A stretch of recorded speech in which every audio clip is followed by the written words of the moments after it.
On my journey from a garage solo dev to a AAA studio, I'll make video games that are absolute stinkers. It's garbage. And I'll make some bangers. It's a must-have. To complete 100%, I'll have to knock over all 35 Steam achievements, including beating the near impossible pirate mode, and getting an even more impossible 11 out of 10 review score, which may have caused me to lose my mind and my morals. Welcome to 100% of Game Dev Tycoon. It begins in my garage. A nerd with a dream sets out to make video games. In the next 35 years, you can build your dream company, create best-selling games, gain fans, and become the leader of the market. And then it was time to name my company. From Hardware, Concerned Orangutan, Bethesda, Big Slap Studios. Big Slap Studios it is. And my first achievement for starting my startup. Develop new game. A startup isn't worth much unless it can produce something of value. So it was time to make the best video game ever. I had 4 topics to choose from. I chose racing. There were 5 genres to choose from. I chose action. And there were 2 platforms on which I could build my game. The Govidor 64 and the PC. I was in the 1980s, at the start of an alternate version of video game history. Dev cost is way cheaper on the PC, and they got the G64, 20,000. An action racing game will do well on this G60. What is this G64 a computer? I wasn't alive in the 80s, so you'll have to forgive me for not knowing the G64 was a reference to the Commodore 64. And I had $70,000 cash. I decided to invest 20,000 of that into making my first game on the G64. Zoom buddy, vroom. Vroom. And so began the production of an iconic racing game. Oh no, it's not text-based, don't be silly. It's 2D graphics. Giving it 2D graphics made it cost $10,000 more, and just as development began, my first month went by, and I had $8,000 monthly expenses. So suddenly, I only had $32,000 left. And now I needed to decide my priorities for development stage 1. It's Zoom Buddy Vroom Vroom Racing in Action. You just want the gameplay, and then the engine? I feel like you want the gameplay to take up the majority. I don't really know that much about game dev, but I was pretty sure story and quests weren't important for an action racing game, so I squashed that slider down to 0, and I prioritized gameplay as most important. As you can see, bubble points flew up out of me, into bugs, design, technology, and research. I don't know if I've done well here. Level design's important. Dialogue, who cares? It's a racing game. AI is important because you'll race against bots, I guess, so you want them to be decent racers. And then, as month 2 came to an end, I actually noticed the monthly costs. 8K monthly costs? My cash is down to 24K? What the heck? During development, you can also select additional features for your game. 2D graphics was locked in because graphics are compulsory, but I had the option to add basic sounds for $5,000. I'm spending all my money, this is terrible. But in a racing game called Zoom Buddy Vroom Vroom, you need sound so you can hear the vroom vroom. I don't know, I feel like these are all kind of pretty even, so I'll just leave them even, I don't know. Graphics and sound are obviously important, but I figured world design was also important to make sure the racing tracks were well made. And suddenly, Dev Stage 3 was done, and so was my game. I'd managed to shove 5 bugs, 9 design, and 8 technology into the game, and I'd accrued 16 research points. Before finishing the game, I allowed some time to pass for bug fixing, and I also got a random bonus design point. Okay, bugs are fixed. Finish. Time just keeps going. Oh my gosh. And then I got 8K monthly costs. Okay, I get experience for finishing that. Bonus times 1.5, new topic, new combo. Holy dooly, what is going on? There's so many categories. Let's release the game. Come on, vroom vroom. What did I call it again? The first reviews came in. Fun at stages. Excuse me? Falls a bit Bro, I've seen better. Has its moments. 5s all round, huh? It was a perfectly mediocre game. That's what we aimed for when we set out to develop Zoom Buddy Vroom Vroom. Big Slap Studios, a newcomer in the game industry, has just released their first game, Zoom Buddy Vroom Vroom. The game received favorable reviews, did it? I began doing a game report, analyzing the pros and cons of Zoom Buddy Vroom Vroom, which cost me $54,000 to make, by the way. Meanwhile, up on the top right there, some sales were coming in. Oh, I got some sales, man. Sold 3,491 units. Made the charts at number 41. Huge. We now have 17 fans as well. Unbelievable. Doing the game report earned me some more research points. I checked out the research menu and got slammed with yet more tutorial pop-ups. But basically, you can research stuff in the research menu. I decided to research how to make games with the disaster topic. Meanwhile, about 3 weeks of Vroom Vroom sales had gone by. I've now made a profit. on it. That's great news. And on the bottom left there was the game analysis I'd done. Racing and action is a good combo. Gameplay seems to be quite important for this type of game. These reports are basically designed to help you understand what's good, what's bad, and what is great when it comes to making games. According to that report, I made some okay decisions with my first game, despite what the reviewers had to say. I finished researching disasters, and my Zoom Buddy sales were flagging, so I was feeling pressure to get started on another game. Let's just go with an expedition game.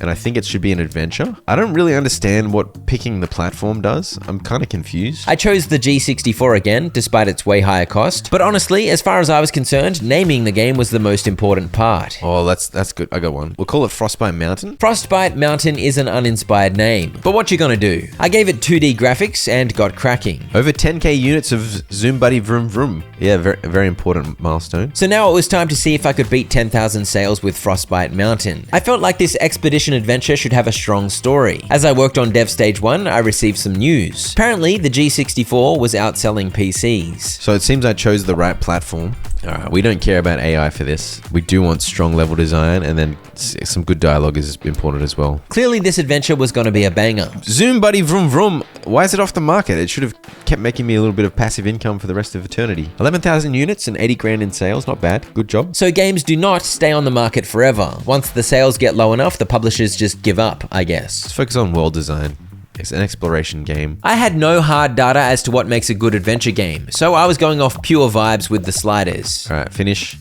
Wait, I didn't wait for the bugs. Oh, dude, why am I so stupid? I just got excited because I saw the finish button pop up, but it's gonna have issues. Oh, no. Yeah, it's probably not wise to ship your game with a bunch of bugs, and so the reviews were not kind. Japanese company Ninvento is planning to launch its very own home gaming console. Got a successful arcade game, Dinky King. I did a game report on Frostbite Mountain to see if I could learn where I'd gone wrong. Expedition and adventure is a good combo. World design seems to be very important. I mean, I did those things, right? I emphasized world design, but I left bugs in the game, so... Alright, we just need to move on. Move on and make a dance game. I think it's got to be a dance simulation, right? Dance, crap your pants. Frostbite Mountain sucks, bro. Okay, story and quest, no one cares. Engine, probably kind of important. I don't even really know what it means by engine. Meanwhile, Frostbite Mountain sales were struggling, but for now my cash was at least still in the green. I think it's all about level design. I don't know if you need AI for a dance game, do you? For Dev Stage 3, I squashed the world design and went big on both graphics and sound. It sold half of what Vroom Vroom, whatever the heck I called that first game, did. That's a fail. I think, is that mainly because of the bugs? I think so. Okay, here we go. Ninvento has confirmed recent rumors, and they'll be releasing the TES next year. It reminds me of something. Soon the game was done, and this time I allowed time to actually fix the bugs. Also, that was my new record for both design and technology, and I got a couple of levels, hitting level 2 in gameplay and level design. And because I did a new topic and new combo, I keep getting extra XP, yes. And when I released my third game, an achievement popped up. Create a game with good topic genre combination. We've got some reviews for Dance Dance Crap Your Pants. Come on, baby. Oh my gosh. Why is it 5 again? What? I began a game report immediately because I needed more info. Going off vibes wasn't really getting the reviews I hoped for. Got an email from the creators of Game Dev Tycoon. Shout out to these guys. They really know how to say thank you. Why did that sound extremely sarcastic? Dance and simulation is a great combination, okay. The other combos I did were just good, but this is great. So clearly I'm onto something. I also received my first bit of info regarding platform and genre matches. Apparently simulations are a good match for the G64. I've just finished Dance Dance Crap Your Pants and I'm impressed by your talent. Who wouldn't be impressed by Dance Dance Crap Your Pants? This guy Jason gave me access to contracts, quick jobs I could do to earn a little cash. We'll do debug program. So I need to generate 1 design and 9 tech points. I accepted the contract and I had just 3 in-game weeks to get it done. Come on, bro.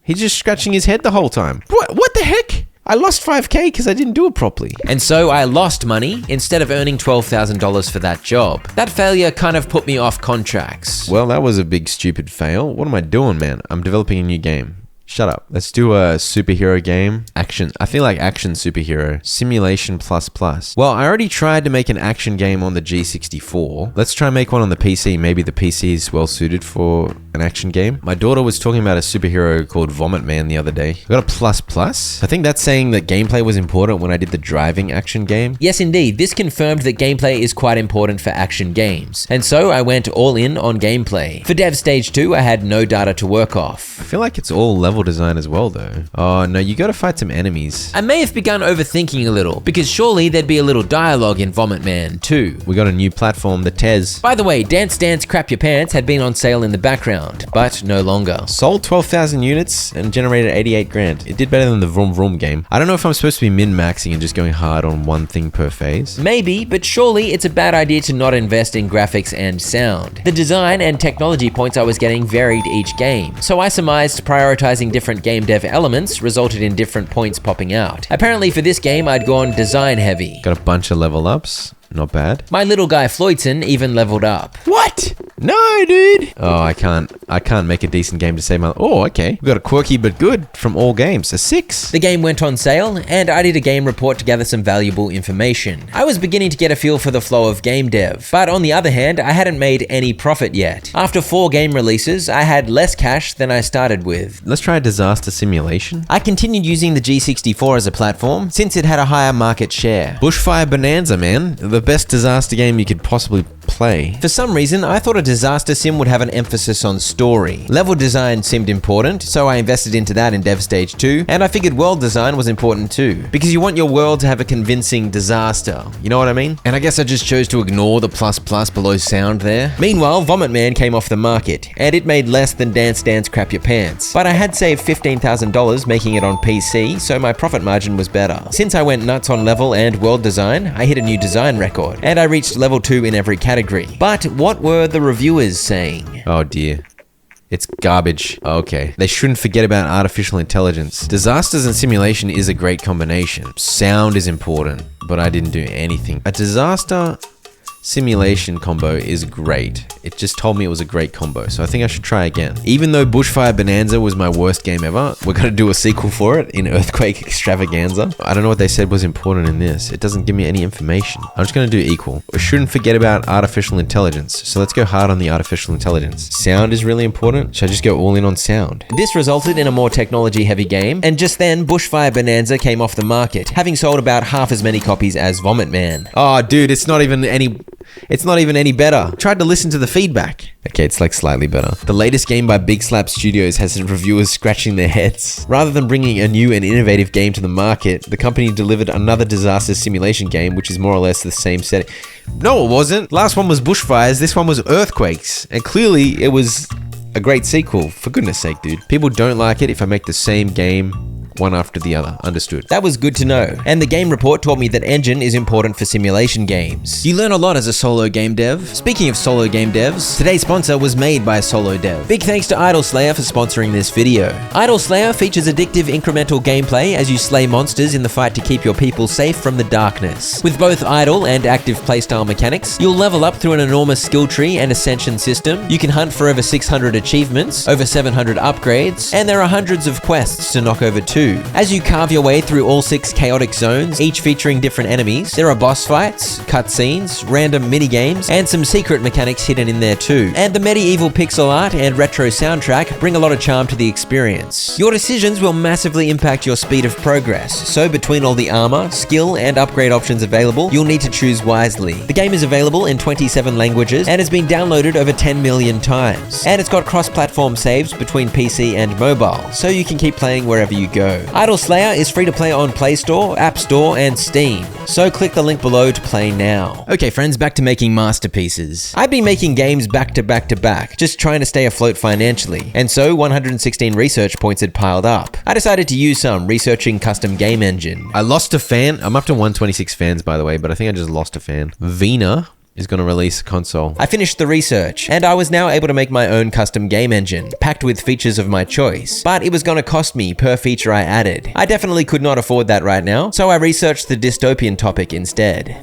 2 flops in a row. Look at that. That's pathetic, man. 42k. Oh, dude. I thought a dystopian RPG made sense, and I whacked it on the PC to save money. Fall in Old Vegas. That's a dystopian RPG, right? The Vina Master V. Bro, I can't even use the inventor. It's going to cost me so much, and I'm not making money because all my games suck. Yeah, to gain access to new platforms, you have to buy a license, and I had no hope of that since I was only capable of making absolute flops. I emphasized story for Dev Stage 1 because RPGs are big on story. I emphasized dialogue in Dev Stage 2 because stories need good dialogue, and I emphasized world design in Dev Stage 3 because you need a rich world for RPGs, surely. Oh no, I'm gonna go broke.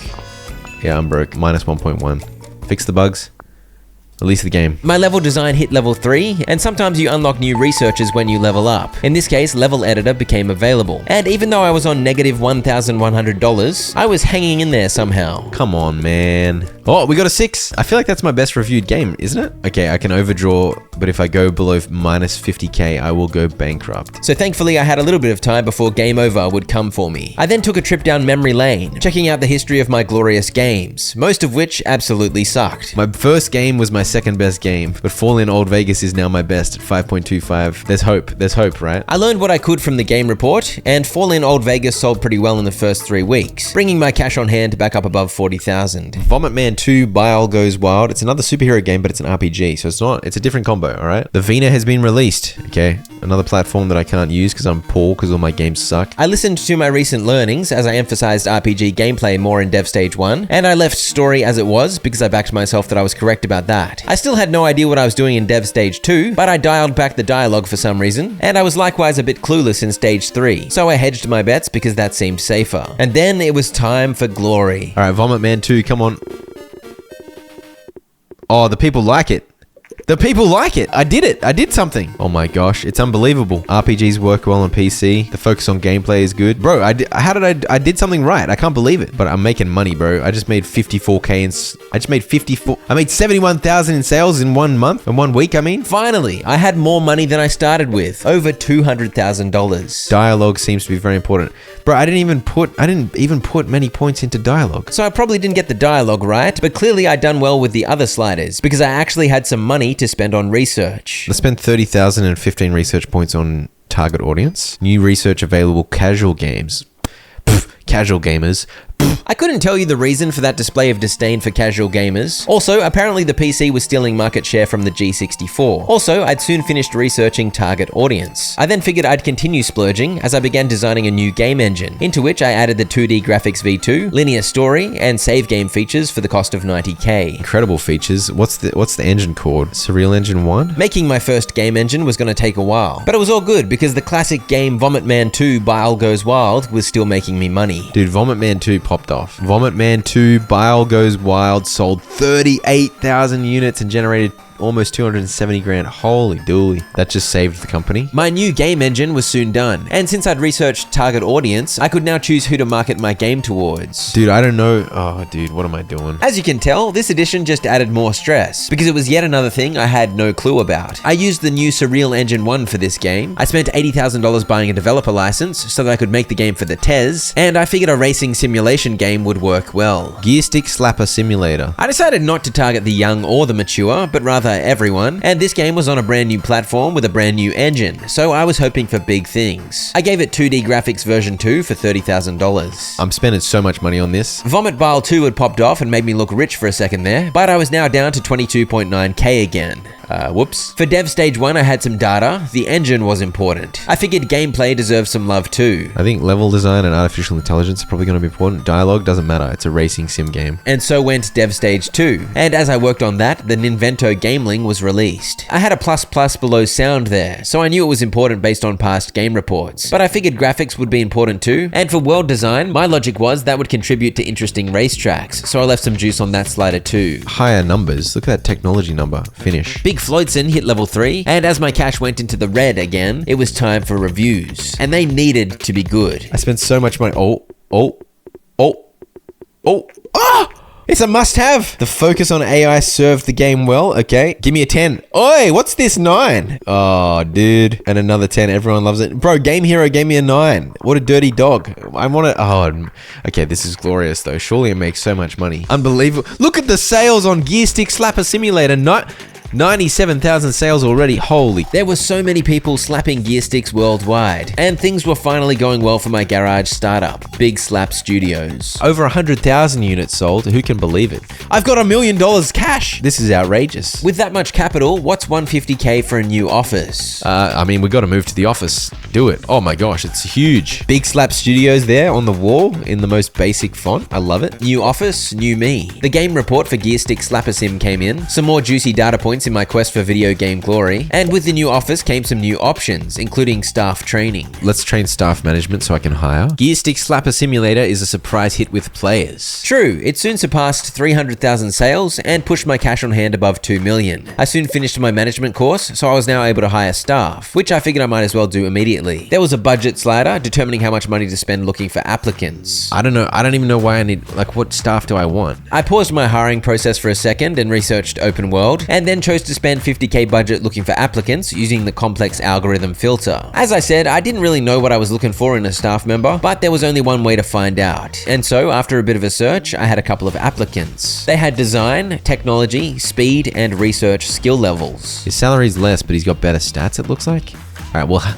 let's hire Maxwell Buchanan. There you go, Max. A news story was released about the success of my company. Company which is known for games such as Gear Stick Slapper Simulator and Vomit Man 2 Bile Goes Wild, has reportedly operated out of a garage until now. Not anymore, baby. We've got a huge office. Let's train you. Max was going to cost me $10,000 per month, so I figured I better train him up. I got him busy with staff welcome training. Vena has announced a portable console to compete against the Gameling, okay? And after a great run, Gear Stick Slapper Simulator came off the market after earning Big Slap Studios over $2.5 million. Max had an efficiency bar, the upright one there, and the welcome training he was now doing would help him get up to full efficiency quicker. And I could do other training too. Apparently Floydson here had 300 of every stat, and I spent 5 research points and $15,000 to train him in Game Dev gems. I didn't know what that was, but as he got busy training, his stat points began to rise slowly. Meanwhile, Maxwell Buchanan finished his welcome training, so it was time to put him to work. Do some research for me, big fella. Let's research a lore game, a lore strategy game on the PC for mature audiences. I feel like the PC is the place for mature audiences to go, right? Surely. I didn't have much experience making strategy games, so I was just trying my best with the sliders. And I kept training Max, even during development, which was an interesting choice. I probably should have had him working on the game. I then received my first ever media inquiry. Yeah, I'll give an interview.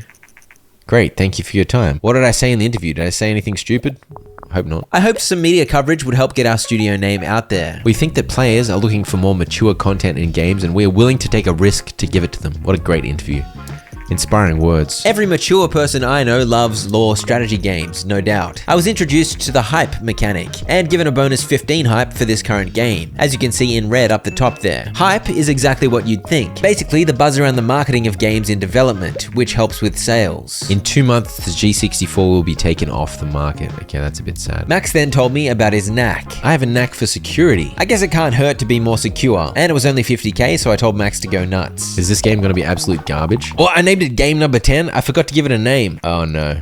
Oh, it's not the follow-up we wanted. An underwhelming name for a game and some underwhelming reviews. Now that I'd done some training, I could now see what the various book studies provided. So I continued training Maxwell to get his stats higher. Let's just keep training this guy. I don't know what's going on. And although game number 10 was a stinker, I at least got a whopping 5 data points from the game report. Overall, I felt like I'd done things okay, but the target audience attempt was a fail. Lore and mature is bad. G64 is no longer supported, but I released 5 games on it and earned 308 grand. Rest in peace, G64. I began researching level editor, and I researched the construction topic too, in which I immediately began developing a game. Build Big Honkin' Buildin', that's the name. Oh, the simulation game was good on the G64, but the G64 is not around anymore. Maybe simulation's good on the PC as well, let's see. I worked the sliders as best I could with the info I had, and for Dev Stage 3 I had new info. So you got the triple for graphic. Is that because of simulation? I haven't done construction before, so simulation must benefit from that. Now's a good time to explain. I had thought the optimal slider placement was based on both the topic and the genre, but they're actually only based on the genre. So in some cases, I was kind of on the wrong track. I then realized my costs were a lot higher in this new building, and with a staff member. Wait, I got 42,000 monthly costs? Oh crap. I was going to need to find a way to consistently make solid games, and getting a new record for both design and tech seemed like a good start. Okay. I'm good at making simulation games, it seems. Yeah, I'd had a decent instinct for what was important for simulation games, and because I'd made quite a few by now, my data on them was piling up as well, thanks to multiple game reports. And here was more data. Gameplay was very important. PC simulation was a great combo. I researched the assassin topic, because I figured it was wise to keep making games with varying topics. I got a lot of info about the PC now, don't I? I feel like an assassin action game is good on a console, right? Assassin's Steed, lock it in. I'd made a couple of action games by this point, so I had a couple of data points to work off, and that resulted in a game that at least wasn't completely garbage. Big honkin' whatever is off the market, 62,000 units, 400 grand. Not bad. A 7's not bad. All right. I mean, it's not the worst. It's not the worst. Max's productivity had dipped, as you can see from the little bar there. Let's send this guy on vacation. Off you go, Maxwell. He just faded into vacation land. Apparently employees need breaks, which seems inefficient and selfish. But I guess some sand between the toes means you're a beast when it's time to code. 16-bit graphics and sound. Unbelievable. Another game report came through. I continued researching topics and new features too. These features wouldn't be immediately useful. They had to be added to a game engine, so I wouldn't see the benefit until I made Surreal Engine 2. The Vina Oasis was released. Assassin's Steed came off the market after making an okay 200k, and with $1.8 million available, I felt I had the time to continue researching, so I did, keeping Maxwell and Floydson busy. Medium games. 150k for medium games. I'd been making small games up to this point, but it was time to go bigger. For medium games, you should aim to have at least 100,000 fans before you publish them yourself. Okay, understood. I had 2,900 fans, so that was a long way off. Before then, I could still make medium games, but with the help of a publisher was wisest. So if I do a contract with a publisher, they'll tell me what type of game I have to make. It also has to be above a minimum score. I feel like it's a lucky dip what score I get for my games, so I don't know about that. The publishers wanted specific topic genre combos on their chosen platform targeted at a specific audience. Talk about stifling creative freedom. Any topic, any genre on PC and get above 4. If I couldn't pull that off, God help me. But before doing that, I did even more research and continued training up Max. Okay, I've done so many researches, so let's make an insane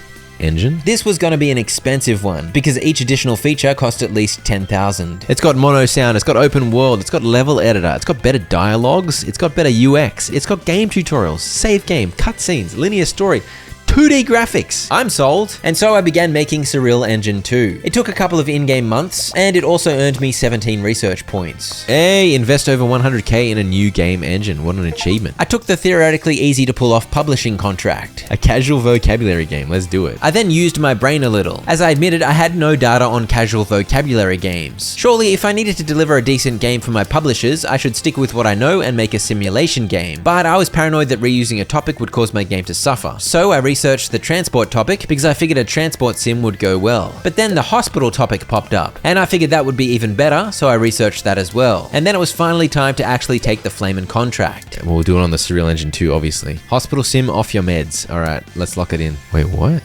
Oh, dude, I can buy all of this crap? Yeah, upgrading the engine was one thing, but I also had to pay for every new feature for every game I made. The things I researched allow you to put more emphasis, so you can invest more, and hopefully it results in a better something rather. As you can see, I completely ignored story and quests here, based on the data I had about simulators. But since this was a medium-sized game, I also had to allocate my staff to oversee each element of development. Oh, I'll just do those two because my stats are better. Is that smart? I don't know. 90% workload should be fine. I figured since Floydson had better stats, he should take on the important stuff. But when it came to Dev Stage 2, I realized that 90% workload was not going to be fine. My workload stays from before? Oh, dude, I'm screwed. When I played with the sliders, the workload percentage changed for the staff responsible for those areas, which makes sense. But I had no hard data about simulators in Dev Stage 2, so I chose to make a middle finger with the sliders for some reason. And Floydson's workload was 112%, but what you gonna do? Dedicated fans of Build Big Honkin' Building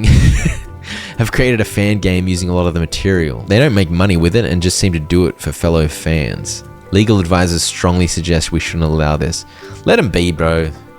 Whatever. That is an example of how legal advisors are idiots sometimes. I need this game to go well, man, because I've invested so much money. Yeah, with each month that went by, 42,000 went down the drain. And that, on top of my other expenses, meant I was now down to about $800,000 cash. For Dev Stage 3, I once again had hard data. I should have ignored world design, but I couldn't help but think, but surely it would be important in a hospital game. But anyway, look how red my staff workloads were. Alright, well, everyone's overworked like crazy, but it is what it is. I've heard some horror stories about what it's like working in game dev, so these workloads might be pretty accurate, to be honest. Look how many bugs there are. There were a whopping 14 bugs, which was definitely Max's fault. Or maybe it was because I massively overworked my staff. Nah, definitely not my fault, it was Maxwell's fault. The main developer of the Build Big Honkin' fan game. You're grateful that I didn't stop you. No worries. Oh, we got 221 fans because we didn't shut them down. Nice. The Super Tez is coming out. Alright, good. Hospital Sim Off Your Meds posted new records in both design and tech. And I got a bunch of levels too, including Max, who reached level 2. This more than doubled his salary from 10k to 21k a month. Okay, it's not too bad. Okay, surely we make some big money. Oh, yes. Hospital sim off your meds. It cost me 341,000, but more than that because I did a bunch of research and I made a new engine as well. I researched marketing, and it appeared the publishers were doing a good job selling the game. It's selling like crazy. Holy moly. The publisher Capcom was happy. Hospital Sim's reviews had been above 4. But as you may have noticed on the contract earlier, as the developer, I was only receiving 7% of the profit in royalties. Capcom was taking a whopping 93%. Even still, I was making good money, as my cash on hand zoomed back above 1.5 million. Meanwhile, my game report gave me yet more juicy data on simulation games. I continued training my staff. Test what all the various training options are. And I was almost 7 years into my development journey by this point. The Super Tez is out. The SNES was released in 1990 in Japan. So in terms of video game history, I guess we were still in the relatively early days. I continued researching new topics. I sent Max on another vacation, but Floydson with the orange hair never wanted a vacation because he is me and I never stop. I got 13.8k fans now. That's gone up. For my next game, I bought a license to develop on the Ninvento Gameling. Let's make a casual vocabulary game on the Game Boy. Wordle. I thought I needed a publisher to make it medium. I'm confused. I could self-publish if I wanted to, but apparently for medium games that wasn't wise until I had 100,000 fans. Hence the need for working with a publisher. For this Gameling game, I chose to keep it small. And it's fair to say I had no idea what I was doing. While developing Wordle, Vonnie and Ninvento made an announcement. Oh, we got the Play System coming out. The first console using a CD drive. And then, about 2 seconds later, Ninvento were going to do it with PlayStation, but they changed their mind. So that's based on the actual history, which I wasn't aware of. Apparently Sony and Nintendo were going to make the PlayStation together. It was going to be capable of playing Nintendo's SNES cartridges as well as CD games. But obviously that did not work out. As development continued, I made use of my new marketing research unlock. Alright, let's advertise in magazines. Why not? 50k. See what happens. As I moved into Dev Stage 3, the marketing helped the hype tick up a bit, and soon Wordle for the Gameling was complete. I had no idea if it would be any good. It's not bad. Technology and design balance. Wordle has done the business, man. I had no data on casual games going into that, so I just used vaguely informed guesses for all the development choices. In this case, it worked out. Vocabulary and casual is a good combo. I knew it. Medieval strategy game. The PC's got +++ for strategy. As you can see in the top right there, strategy games were popular at the moment, so I wanted to capitalize on that. Age of Vampires, clearly.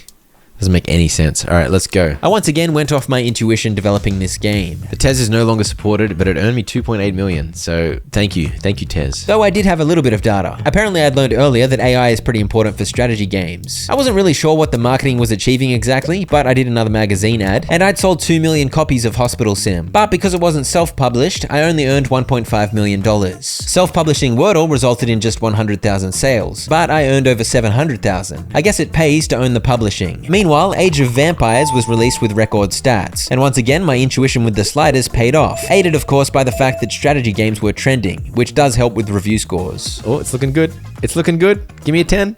Oh, come on.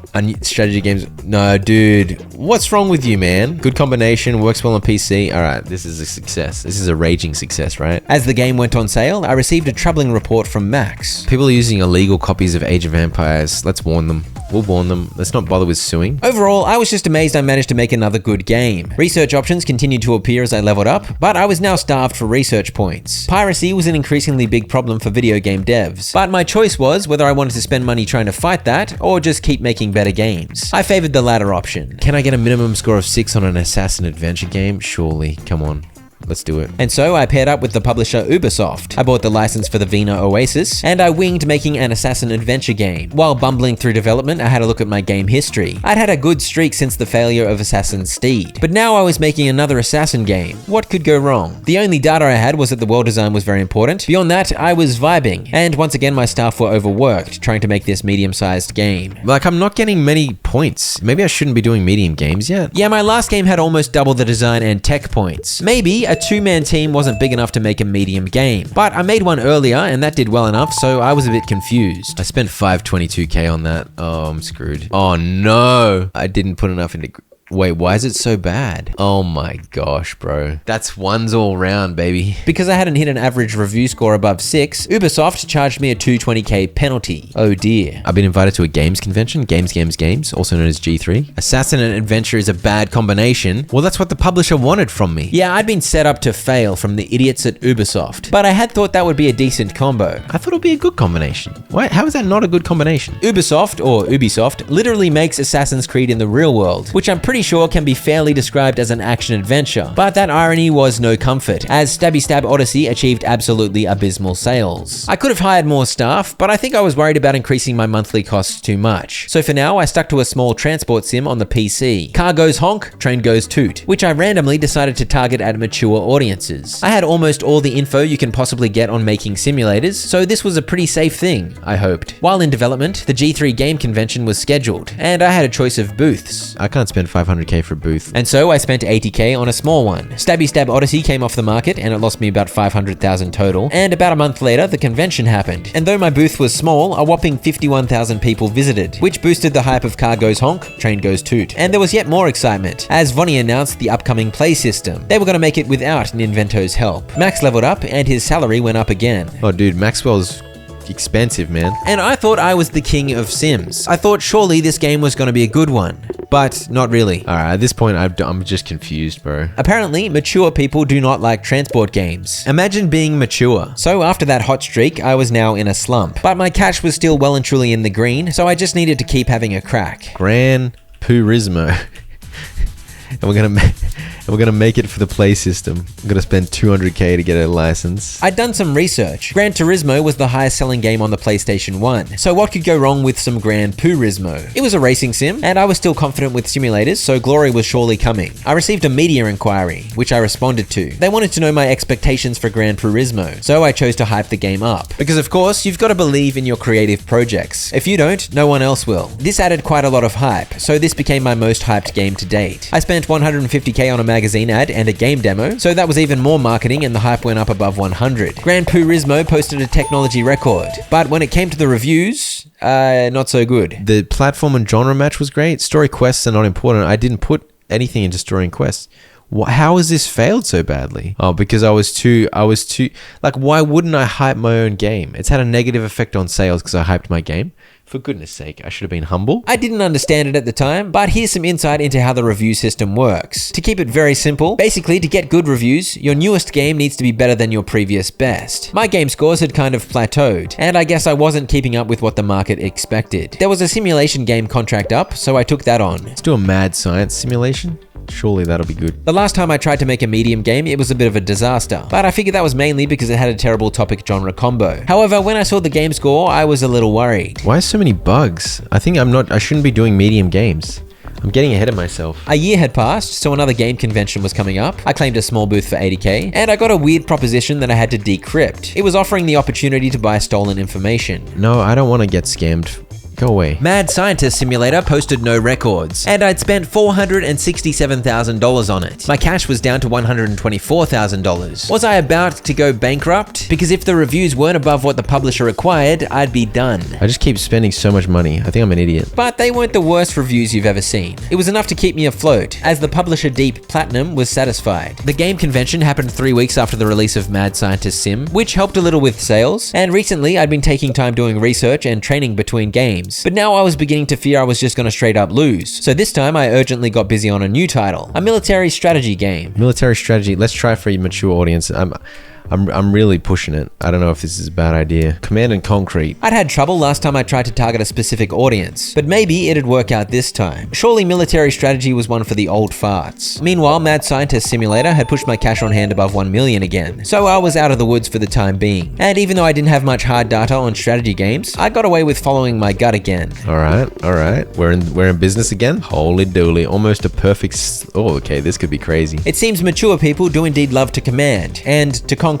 After that release, I earned the achievement Cult Status for setting a new standard in the games industry. Command and Concrete was absolutely popping off. Made gaming history. That achievement was because it reached rank 1 in sales, the biggest game ever. Command and Concrete had gotten my highest technology score ever, and clearly I'd got many of the combos and sliders right, but in some ways, that almost perfect review score felt like it was kind of a mystery. But maybe that's just game dev. You never quite know how a game is going to be received. Another achievement, sell 500,000 copies of the game without help of a publisher. Competitors users have been observed muttering jealous remarks. The fact that it reached 500,000 sales created more buzz and helped boost sales even more, as you can see from the juicy green bar there. Stim Chitty. My next game was a city simulator, also on the PC. As I was developing it, Command and Concrete came off the market. 596,000 units making 4 million. Simulators were supposedly my area of expertise, but the last one had not been great. With Stim Chitty, the scores were decent, and I had hope. Reasonably well-placed hope, as that's a review score of 8 overall. By the way, I'd been steadily training my dudes, mainly Maxwell. I'd tried all the various training options to figure out their benefits, and I was mainly training Max in technology. His tech stat had gone up by about 100 by this point. The TES 64. I mean, I'm just making PC games. Like, is that good? It worked out for Mad Scientist Simulator, and Stim Chitty did okay too. Hook and Peg Leg is clearly what the Pirate Adventure should be called. Let's put it on the PlayStation and see what happens. I feel like this is risky. Let's go. Let's just try. I knew that engine wasn't important. That helped me in Dev Stage 1. In Dev Stage 2, I had no clue, so I hedged my bets. Since I had heaps of money now, I paid $500K for a medium-sized booth at G3 this year. I don't know if it was worth it because it only added 28 hype. And in Dev Stage 3, I had some data regarding world design. So maybe this Pirate Adventure game had hope. It ended up with a record design score, so surely it had hope. Hope isn't always enough, but at least it's half decent enough to turn a profit, and the game report earned me some good information. I then finally did something that was probably a little overdue, maybe a lot overdue. I filtered looking for people with game demo expertise, and before long I hired Eric McLaughlin, who had a decently balanced spread of stats. They were pretty crap stats though, so I immediately began training him up. I looked at contracts again. I feel like I don't care about contracts at all. This was a mistake. They don't necessarily make you the most money, but doing them produces a good amount of research points. Alas, I was anti-contract from that one time I failed, so I just got back into more game dev with a surgery sim called Kidney Removal Simulator. With 3 staff, my monthly costs were up to 71,000, and theoretically this game should be better than ever. I had an extra staff member. But on the other hand, even though I had great data on simulators, I couldn't resist changing the sliders all over the place. It worked out okay, with another okay game that at least didn't lose me any money. Develop sequel. I'd researched sequels ages ago and forgotten about it, but now it was time. Command and Concrete was a banger with a 9.75 review score, so I figured Command and Concrete 2 would be even better. Surely. Levels continued to go up, Max got another raise, he was now earning 43k a month, so he is the 1%, and my newcomer Eric suggested we fit out the office with more modern equipment. For the small investment of 150k, I said why not? It was definitely a vibe improvement. How is my sequel this bad? But Command and Concrete 2 was not a vibe improvement. Now that I had an upgraded office, better training options were available. The first set of training options had cost 5 research points and 15k, but these new ones cost 10 research points and 70k, so this was a big step up in cost. But the training delivered as my stats zoomed upwards. X Games Chaos. Yeah. This was an extreme sports action game for the Gameling. It was a disaster. X Games Chaos is garbage. It received an overall review score of 4. Also, I nearly got scammed. Okay, I'm trying to get scammed by someone in Nigeria. Get out of here. That is no way to talk to a Nigerian prince. This is a game of variables. And at least even the flops help me understand those variables a bit better. By this point, I'd worked out you can revisit topics. You only get punished if you do the same topic and genre combo twice in a row. So I revisited the medieval topic and made a medieval RPG. Knights and Squires, that's an inspired name for a medieval RPG. It was year 12 of my studio, by the way, and I still didn't really know what I was doing. But for an RPG, you want story, you want dialogue, you want level design. You want all those design elements to be strong. And I ended up with a design-heavy game, so surely glory awaits. Ooh, Knights and Squires has popped off. That was great news because my cash had been slowly falling, but this was going to be a profitable one. Development hell. City strategy game. Beautiful. By the way, for each game, I generally turned features on or off, based on the importance of their development category. For example, I didn't care about dialogue for this one, so I turned off the better dialogue feature. I took another medium booth at G3. Do I believe in this game? I believe in this game. Let's do a little marketing. And so I poured 650k marketing into the game, and it posted a juicy tech score, so there was hope. And how about those review scores? Could it be that I was getting the hang of things? I did some more training, as I continued making Maxwell a technology specialist, and I was making Eric a design specialist. I was now up to 52,000 fans, by the way, over halfway towards being able to self-publish medium games reliably. I unlocked the Wild West topic, so it was time to get wild and west. Yeah, red spread infection, that's a good name for a Wild West game. I made it an action game for some reason, and so far I'd had very little luck with action. This was no exception. Red spread infection. Who would have thought it wouldn't do well? Oh, we got the PS2 coming out. Holy dooly. So maybe I wasn't getting the hang of it. I then ventured back into the world of medium games with the help of a publisher. Let's try this construction game. I was free to choose my own genre and platform, so I chose simulation and the PC, because those are of course great matches. And then I couldn't think up a hilarious game name, so I earned an achievement. Writer's block. Got an achievement because naming games is difficult. Construct, yes. That's a good name for a game, right? It seems like that minute of thinking didn't really help my game title. By this point I knew very well. For simulators, you wanted to focus on gameplay and engine, on AI and level design, on graphics and sound. And so, with decent slider maneuvering, combined with my staff's ever-improving stats, I hit another technology record. I was earning about 50 research points per game now, and I had a habit of spending them immediately on research or training. And for the lovely game Construct, yes, the reviewers weren't as impressed as I'd hoped they'd be. I got 20 or so research points from each game report, so that helped fuel the training too. I finally made the Surreal Engine 3 game engine, into which I jammed 9 more features that I'd researched over the last several years. It cost me $630,000 to make. Eric had an opportunity to invest in helping women. Alright, let's sponsor getting more women into tech. Why not? I know I don't sound enthusiastic about that, but trust me, I am a huge advocate for helping the fictional women in this video game get a great job in tech. Anyway, Construct, yes, performed well, and yet my money continued to float around the $3 to $5 million mark. I wasn't yet having any massive next level success. I put a modest amount into finding another hire, and my game engine was soon done. 500k engine. Invest over 500k in a new game engine. Yep. Let's get another design guy. We'll hire Ron Raglow. Hire someone famous. Ron Raglow is famous? I couldn't have told you that Ron Raglow was famous. I was not aware of this. He seems like a nice guy though. Ron Raglow is famously of the male persuasion. So that was 3 smelly blokes that I'd hired by this point, and precisely 0 fragrant women. So maybe I'm not the greatest advocate for women in tech after all. As my dudes trained away, a new console from Microsoft was released. The M-Box has been released. Remember the Xbox days? Halo was glorious. What a soundtrack. Let's try and make a sports game. Maybe a casual sports game. Let's get in on the PlayStation 2. It's $350 to get a license, but I feel like we got to do it. FIFA 2000. Why not? This media inquiry exposed that I didn't really know what I was doing making this game. More focus on engine or sound for a sports casual game?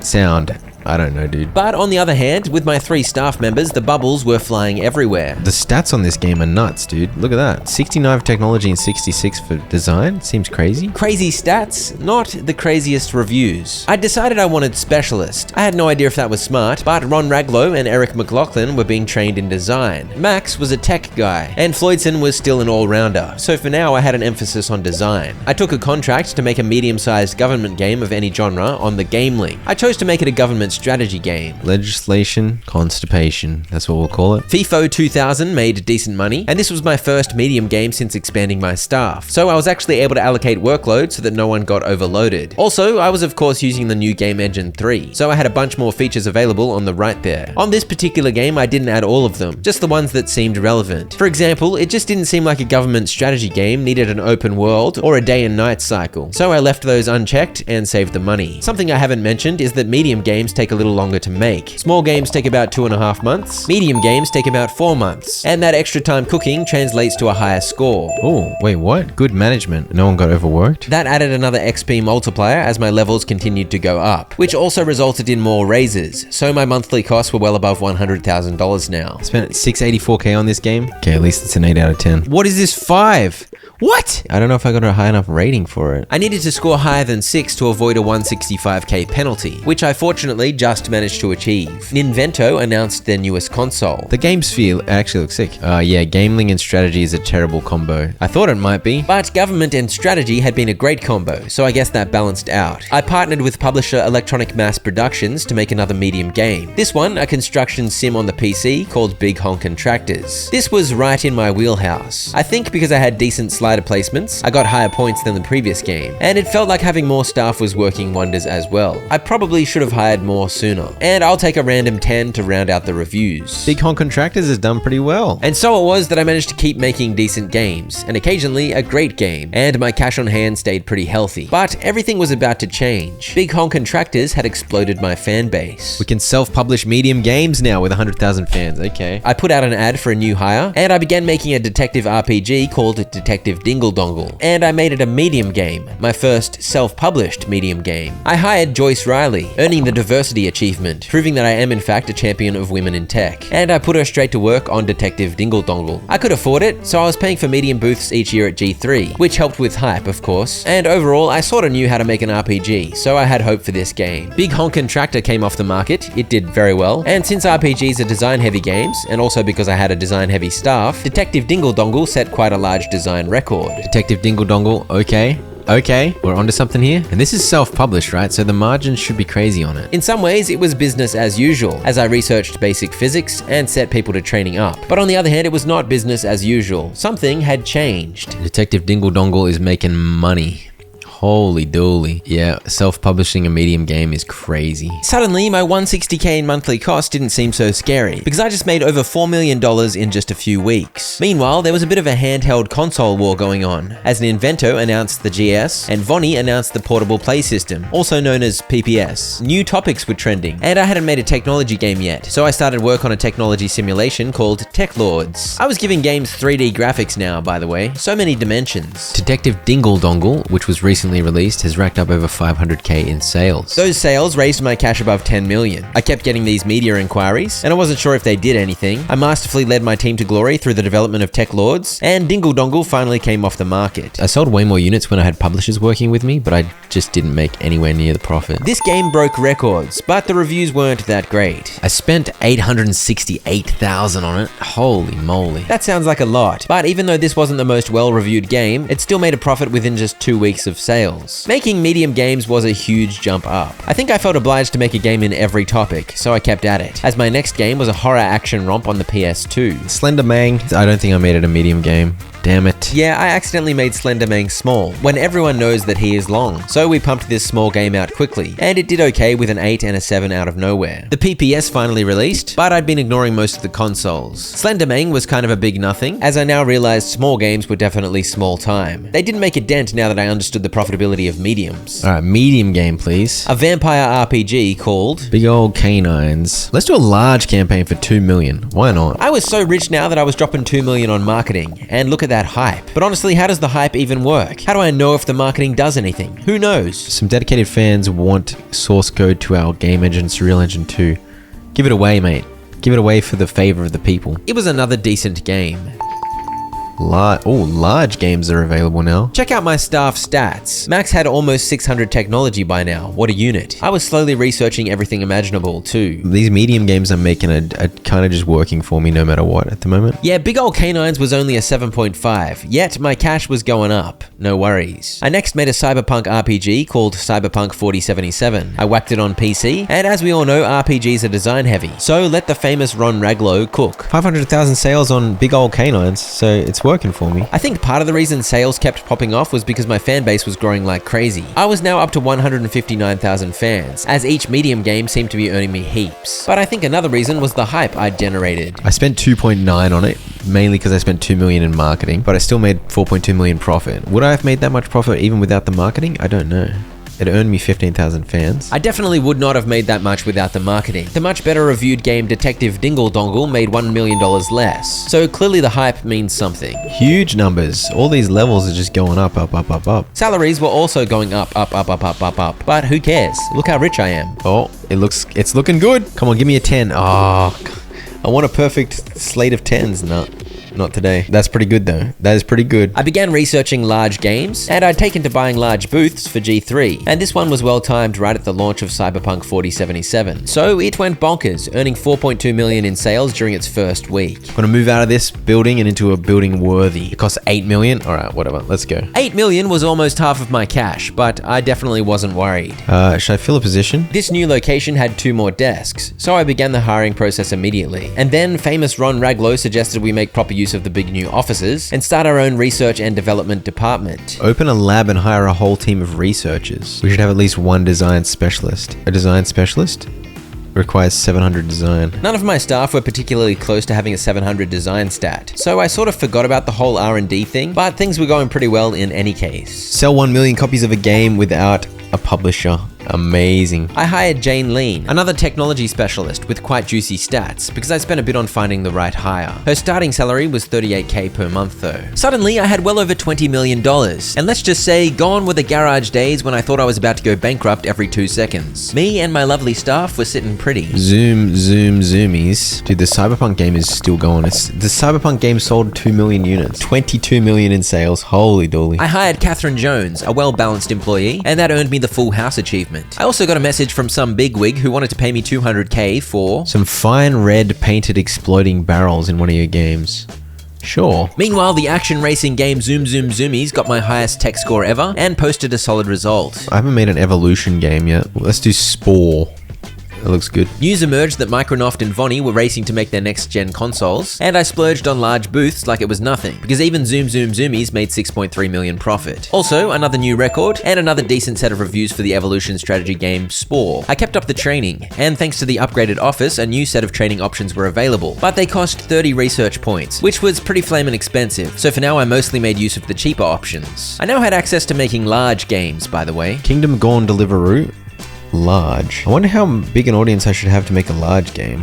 I'm gonna guess 1 million? I stuck with medium for this medieval RPG, and I should mention I still had to manage my employees' need for vacations. I clearly wasn't very good at it, because most of my staff were inefficient and desperate for a holiday during development of this game. Nonetheless, we posted a huge design record, and got some decent reviews. The Mbox 360 is out. More than 250,000 fans should be able to self-publish large games. Okay. Should I try to a sequel to Cyberpunk? I should try, right? 5077.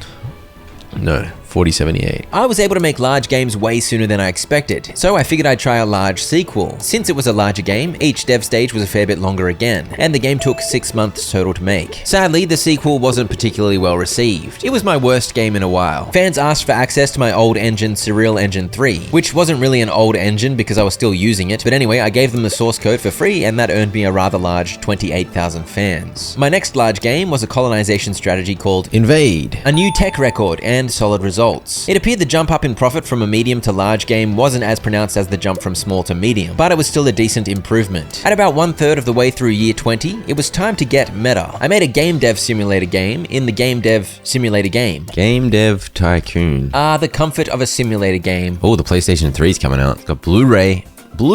At this point, I trained Ron Raglow in Boost, which he was able to learn because he had over 500 design. It cost $1 million, but I barely noticed because I now had over 30 million. I think I thought the boost would help with this game's development right now, but it actually gave Ron a permanent boost ability. So I really should have trained him while not in the middle of developing a game, but oh well. What is the boost doing? I'm not sure I know what the boost is doing. It was supposed to be timed strategically during the development of a game, but I've only got like 2 seconds left. Is the boost functioning? Where's the boost? Despite my confusion about the boost, I made a decent game. And because I had so many fans, hype was generated without me even trying. Though this particular game did benefit from a G3 convention. Game Dev Tycoon had decent reviews, but I wasn't really happy about it. Is it because my engine's not that good at this point in the game? So I don't have enough like extra features? And more importantly, develop the game within the game achievement. Even my just decent games were earning 15 million at this point. Asked about the unusually high price of the PlayStation 3, a high-ranking company official replied, "People will work more hours to buy one." That is a great example of how high-ranking officials are sometimes idiots. Oh, the boost is here. Wait, what? There's a boot.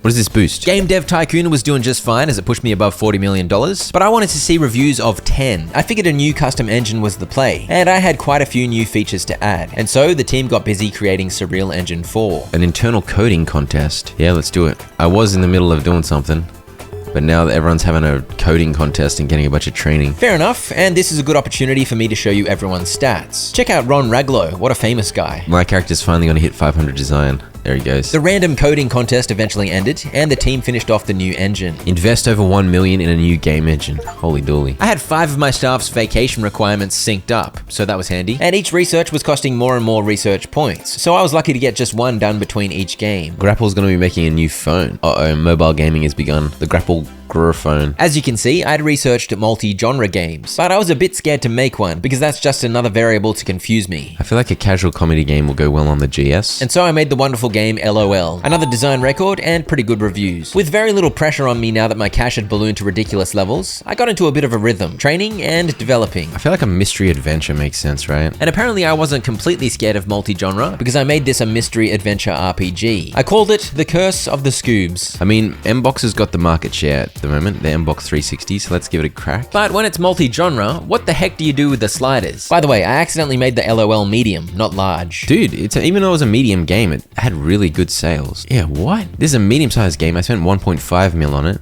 and I made 8.6. This is a large game. I spent 5.4 on it. Profit was worse. This was better. Large games definitely had the potential for a way higher profit ceiling, but medium games were definitely the low-risk option. Either way, I was making profit, so who cares? Now that I had a full complement of 7 staff, it wasn't hard to ensure the workload was fairly spread. The Curse of Scoobs. Oh, I thought it was going to be a 10. So the multi-genre worked out. How about that? It's going to hit 1 million sales already. Oh my gosh. Oh, and now I got this thing happening. The Curse of the Scoobs is going to be my biggest game ever. After every G3 convention, I got a report telling me how good my booth was. At this G3, my booth was 8th biggest, apparently. I got an article about the Curse of the Scoobs. That's going to increase interest as well. The sales should just keep going up. There was some more news from Grapple. They're releasing the Grrpad. This is definitely my biggest game ever, right? Look at this. Yep, it already overtook Cyberpunk 4077, and it wasn't even off sale yet. I put a casual music game on the GS and called it Guitar Hero. I'm just going to straight up rip this one off. I can't come up with anything creative. That makes no sense though, because how are you supposed to run Guitar Hero on a DS? By the way, at this point I was including every single feature, because I figured I might as well cover all my bases, and it wasn't like I couldn't afford it. I had over $60 million. 32 million in sales, 2.35 million sold. The scores keep going up, but was a casual music game on the GS gonna pop off? Release a successful game in each of the 5 main categories. If by categories it meant genres, there are actually 6, not 5. RPG, adventure, action, simulation, strategy, and casual. I don't know, but I guess I had now made a decent game of every type. As more of my staff cleared 500 or more in a stat, I continued giving them the boost ability. Sell 100 million copies of a game without the help. 100 million copies? I've only sold like 2 million. Let's make Mario Kart Odyssey the best racing game ever. Let's put the red exploding barrels in this game. I figured Donkey Kong could make use of the product placement barrels. And I haven't even shown you what the boost does yet. It's pretty simple. You click this button next to the staff member, and for a short burst they have increased productivity, pumping out extra stat bubbles. Whenever a media inquiry asked my expectation for a game, I was modest, because I was scarred about the first time I'd hyped up a game to the media. And when G3 happened late in development, it added about 300 hype. We were voted the #1 booth this year. Okay, Mario Kart Odyssey should get huge sales. I had over 500,000 fans now, so perhaps Big Slap Studios was the biggest game dev company in the world. And another solid game. This guy gave me a cake because he was happy that I placed a barrel in Mario Kart Odyssey. Show them red barrel some action. I saw this achievement and I thought that probably means I gotta put it in an action game, so that's what I did. Microsoft announced they were releasing a tablet. No one cares. And my next game was a UFO adventure called Abducted. Ninvento announced The Woo. The Woo! And it turns out I'm not great at making adventure games, because despite hitting a new design record, the reviews were kind of poopy. For my 49th game, I made a martial arts action game called Zekken, and 5 of my staff now had boosts. Boosts galore. This is insane points, by the way. I think because of all the boosts I had. Yeah, boosts are good. These scores blew my previous bests out of the water. Oh, give me a 10, baby. Oh, come on. I thought I was going to get a 10. 10 or no 10, Zekken still helped me soar above 100 million in cash and 600,000 fans. My 50th game was a movies simulation called Hollywood Big Dog. Zekken had undiscovered bugs? No, it didn't. I could patch it or annoy fans by leaving it bugged. What's the point of patching it now? It's off the market. It's hard to know exactly what the marketing is doing, but surely it's useful. I've got 100 million. Oh, we got a booth. We got a booth as well. A company called Kickit managed to crowdfund a console called Ouya. What the heck are you talking about? New records for both again. Hollywood Big Dog. Oh. No, I wanted all 10s. Why?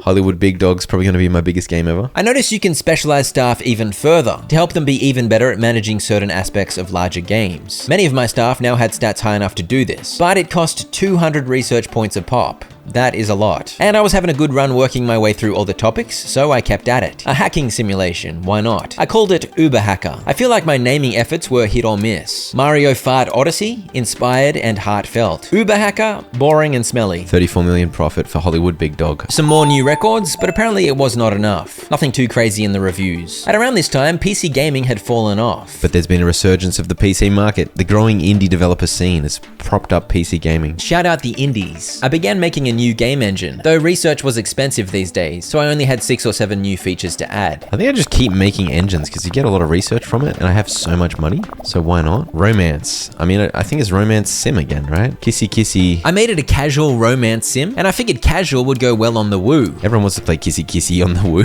I used the new Surreal Engine 5, which allowed me to jam some new features in there like co-op play and skill trees. I don't know what these percentages mean, but I don't care. I believe those percentages mean my developers only have time to implement that percentage of those features. So in other words, I was adding too many features. So in other words, I was wasting money. But I had over 150 million, so as I said, I don't care. Oh, I only made a small game.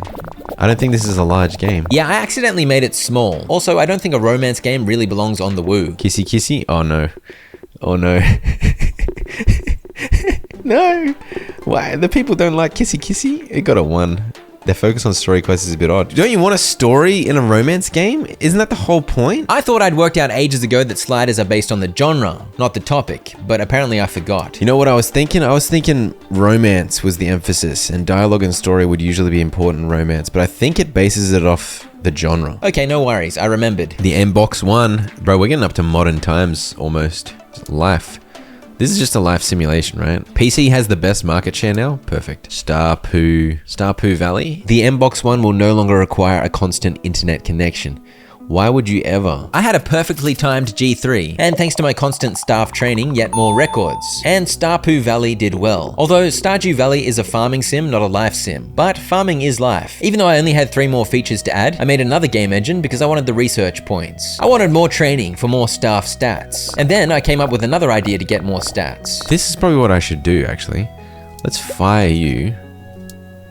Sorry, Catherine, and let's just get someone worth a ridiculous amount of money. I fired Joyce too, and I know it looks bad that I fired 2 women, but they had the worst stats. What do you want from me? But then I wasn't even that happy with the stats of the new potential hires. Dude, why did I fire them then? I wanted a balanced person. I think I searched for the wrong type of person. Hasir Nabeli was the most balanced, so I brought him on board. I also hired Luke Hodges. Okay, I don't think either of these people were improvements, to be honest. So I just replaced 2 women with 2 blokes for no real reason. I guess the optics aren't great. Meanwhile, Starpoo Valley was my biggest game yet, even though it only got an 8.5. That is the power of marketing, hype, and also a bigger fan base, as I now had 750,000 fans. I made a sci-fi RPG for the Mbox 1, which I called Mass Defect, and I now had 3D graphics version 3 at my disposal. I received a letter from All Your IP Belong to Us, claiming our Surreal Engine 6 was infringing on one of their patents. I could have paid 10.9 million for a license, or gone to court and battled it out, but I chose to rally the fans, which I assume means I whipped them up into a frenzy and told them to storm the offices of All Your IP Belong to Us. I'd upgraded Jane Lean's boost, so she could now do a ×3. And the reason everyone's productivity was low is because whenever you get new hires, it takes the team a while to work at their best together. During this game's development, I did 2 large marketing campaigns, spending 4 million total. Let's do another marketing push?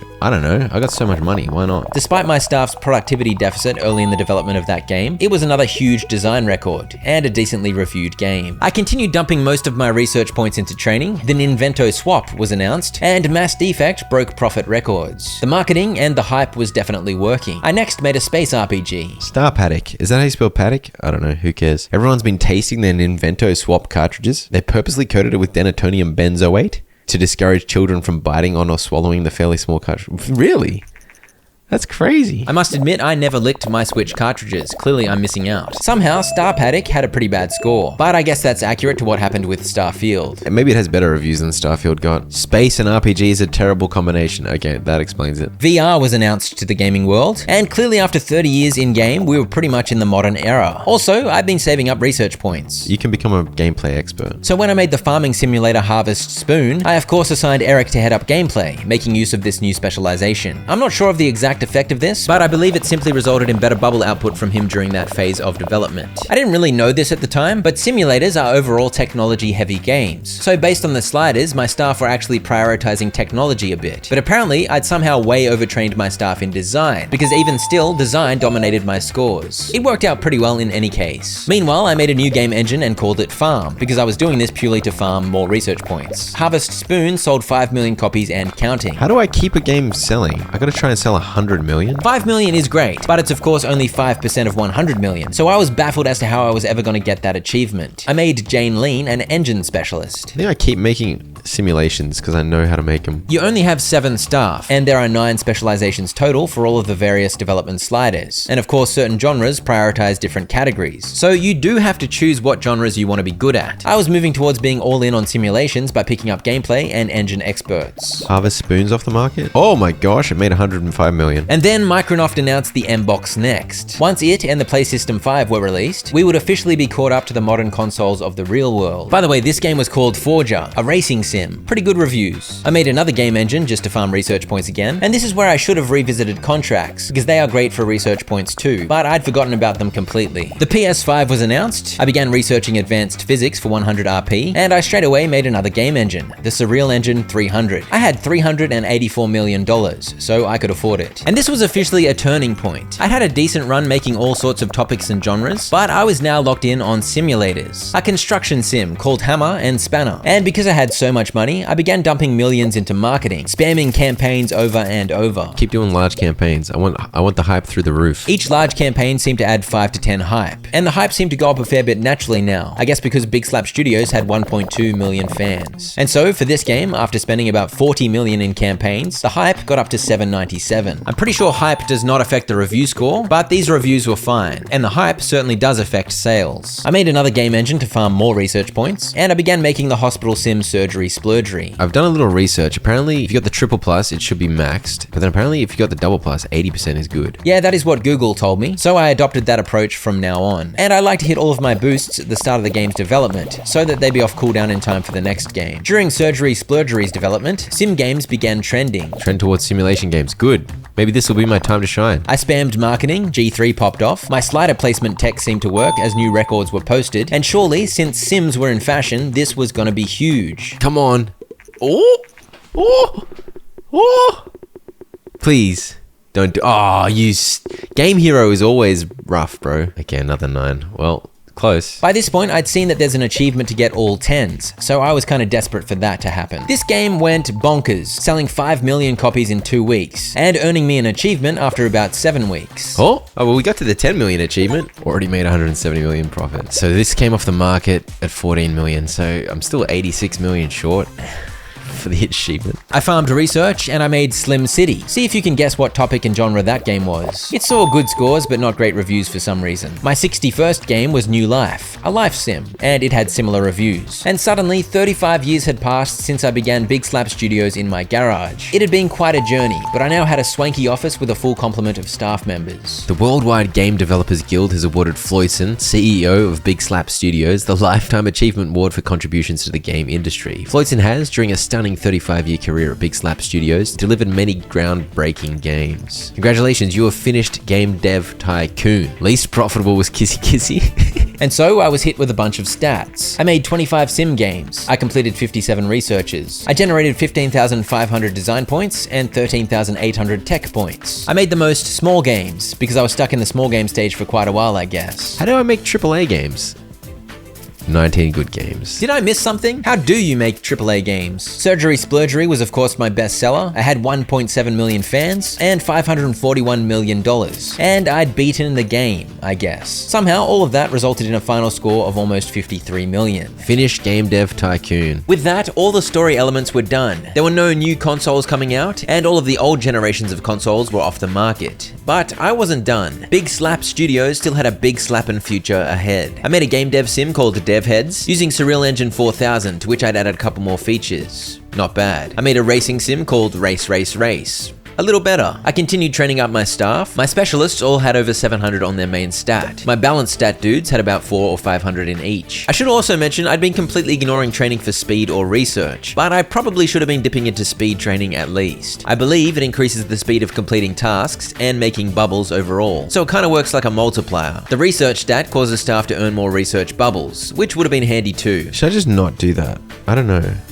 Let's just not do anything in there because it's not important. I was adjusting the simulation dev strats a little to see if I could make something happen. And I was also spam marketing like a maniac, because at this point I had the 100 million sales achievement in mind. I figured in order to get that, I was gonna need so many fans. And high selling games earn more fans. I made new game engines to farm research points. I specialized Big Floydson as a graphics guy. And as you can see by the staff titles on the floor, Max was now the AI guy. Every G3 convention also earned me heaps of fans. I got 83,000 new fans scans from Year 39's booth. The sequel to Surgery Splurgery, called Surgery Splurgery Again, actually performed pretty well, and in Year 41, I finally trained Eric to be a design specialist. Remember like 25 years ago, famous Ron Raglow told me that if we get a design specialist, we'd be able to open up a research and development department? I'd been so focused on spending research points on training stats and researching features, I somehow hadn't specialized anyone in design, even though multiple staff had been able to get that training for ages. But finally I had, and I was now able to spend $2.5 million to open up the R&D lab. There was a budget slider on the bottom right to determine how effective it would be. Was I supposed to unlock this ages ago, but I just never got enough points in research or something? I'm so confused. I'm putting 3 million budget in straight away, dude. Look at this. I had so thoroughly forgotten what famous Ron Raglow had said that I didn't even know what was going on. But with over $700 million available, at least I could max out my R&D pretty fast. This crew was able to work on one specific project at a time, so I began having them research how to host our own convention. This was going to take 500 R&D points, but because I had 3 million per month in the budget, those points racked up pretty fast. The convention research finished up, and I next got them working towards AAA games. Got artists, these guys on insane computers, got some serious whiteboard shenanigans, got motion capture. Oh my gosh. So that explains how you make AAA. I probably should have unlocked R&D about 10 or 15 years ago, but I always was a late bloomer. I made a farming sim called Donkum, and I now had 3D graphics version 5 available to make use of. These guys decide they need a vacation as soon as I start making a game. So annoying. Donkum was straight 8s, and it turned out that convention research wasn't really research. It was just a way to host a single convention. So now I was able to use the R&D guys to host my own G3. Soon the lab was done working towards AAA. We can now create AAA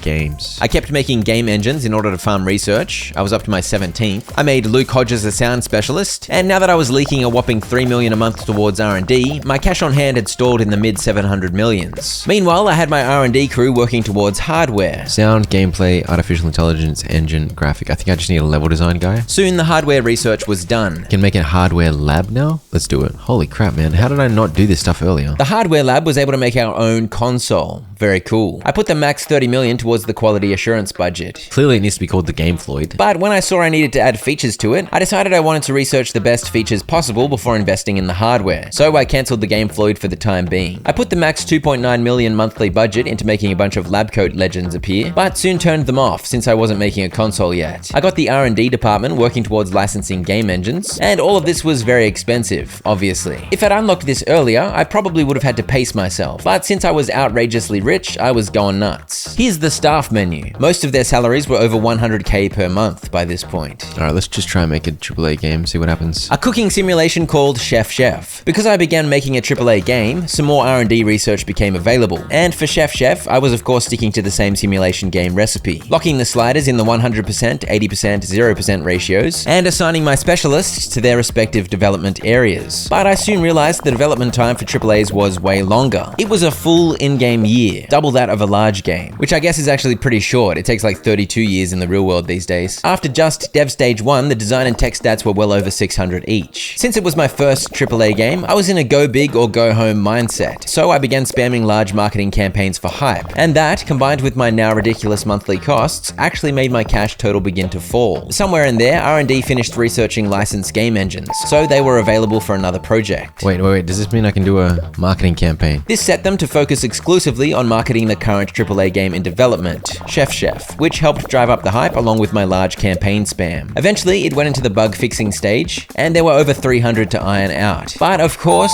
Chef Chef absolutely smashed the previous stat records. My recent large games had been getting about 1,150. The reviews worked out well too. Pretty good reviews for my first AAA game, come on. This was available thanks to R&D. Software development kit, another engine improvement, that's good. And I can train my level design guy now too. Meanwhile, I had R&D researching 3D graphics V6, and my first AAA game was making tens of millions of dollars a month, but I didn't really seem that fussed about it. Chef Chef could be a new record for me, I don't know. So I've got specialists for the 6 most important disciplines for simulation games: graphics, engine, AI, gameplay, sound, level design. The graphics research was done, so I next had them work towards internet opportunities. Because now that we were in the 2030s, it seemed prudent to harvest the wonders of the World Wide Web. I made yet another graphics engine with 3D Graphics V6, and I checked my game history. Chef Chef definitely made a revenue record, but I'd spent a lot on it, so it didn't quite overtake the net profit of Surgery Splurgery. Soon, internet opportunities were sufficiently researched and developed. I can do some MMO type technology. I don't know how relevant that's going to be to my simulation games. It also let me invest invent Steam, An internet-based distribution platform for games, codenamed Grid. I began researching that first. I was mainly using the highest tier training now, costing 30 RP a pop, but it was definitely way more effective because the lower tiers seemed to have diminishing returns once my staff's stats got above 500 or so. Grid was soon done, and I figured this should surely make me more money than anything else. But no, it seemed to bring in just a couple of $100,000 per month. I think I was getting a similar amount from licensing my game engines, but I barely noticed because those numbers were a drop in the bucket. With 3D graphics V6 available, I decided it was time to make the game Floyd, and I jammed every other possible feature onto it too, so I ended up spending $139 million. I also used the new graphics on my next AAA racing simulator, Want for Speed, and I timed an R&D convention to happen during development. I also had them run a marketing campaign. Meanwhile, the hardware guys were popping off. Look at this guy, he's doing hard work. You're doing the same thing. We got 2 different people doing zappies. We got 2 clipboard. Oh, we got 3 people doing zappies. There's a 3rd. What I need is for the trend to become simulation games, just like magically. Trends don't last long enough, so it has to happen by chance. Yeah, trends last about 6 months, while AAA games take a year to make, so it's impossible to jump on a trend. You've just got to make a game and hope the right trend hits when you're close to releasing it. I did a press release for the impending arrival of the game Floyd. In a surprise announcement, Big Slap Studios, a company known for games such as Surgery Splurgery, has revealed that they've been working on their very own game console.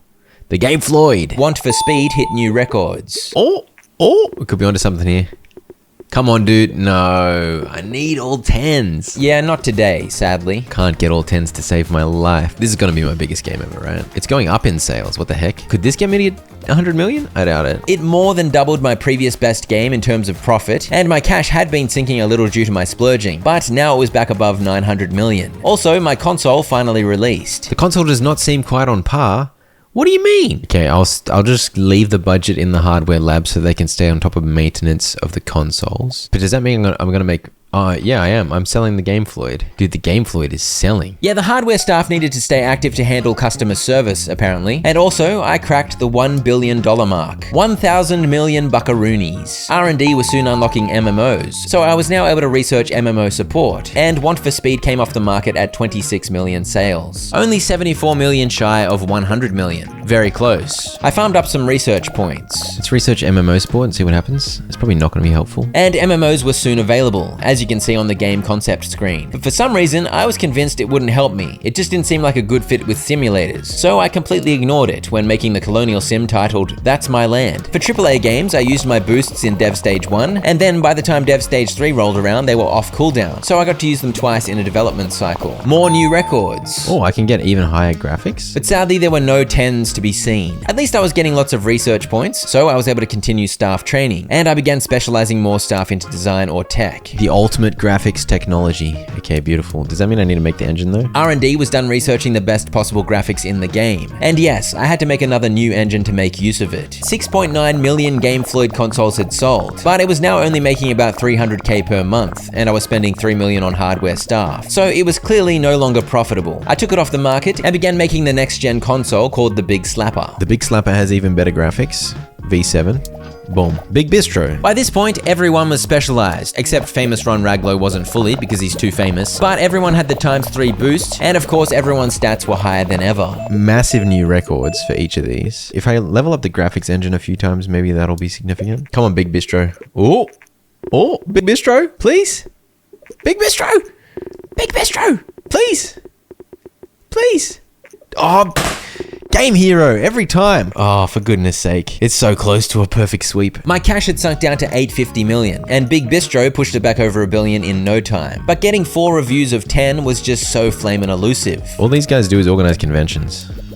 Useless R&D department. That's actually not true. When R&D aren't working on a specific project, they produce research points at a decent rate. I somehow hadn't realized this yet. The Big Slapper console came out, so my cash went even more bonkers. My fan count was now at 4.4 million, and I'd now explored everything the R&D and hardware departments had to offer. So it was now time to grind, hoping for a couple of elusive achievements. I hosted conventions, not only to hype games, but also because each convention gave me a good chunk of fans, and my staff training regiment was aggressive, so each game kept getting records. Farming Sim 2099? Not bad. The time of the Big Slapper was soon over. Here comes the bigger slapper. And some of my staff stats were approaching 900. How do I ever get a game to 100 million sales? This is crazy. At this point, I thought I had to grind and get my fans up to ridiculous levels, and then maybe a well-reviewed game could sell that many copies. There's actually a much simpler solution. I was just too silly to see it. New records and good reviews for Chef Dingus. But for some reason, the bigger slapper console wasn't selling as well as the previous consoles. Nonetheless, I had over 2 billion in cash. When the Evolution Sim Evolve Adapt Overcome came out, it didn't quite manage to push the scores much higher. The reviews didn't suffer too much though. By this point, I'd been doing a bit of speed training to complement the endless main stat training. I began making the biggest slapper console, and because I spent a bit more time training before making it, the construction sim Diggy Diggy Hole Hole saw a nice jump in points, but it didn't help the reviews as much as I'd hoped. I mean, Diggy Diggy Hole does fine. Like,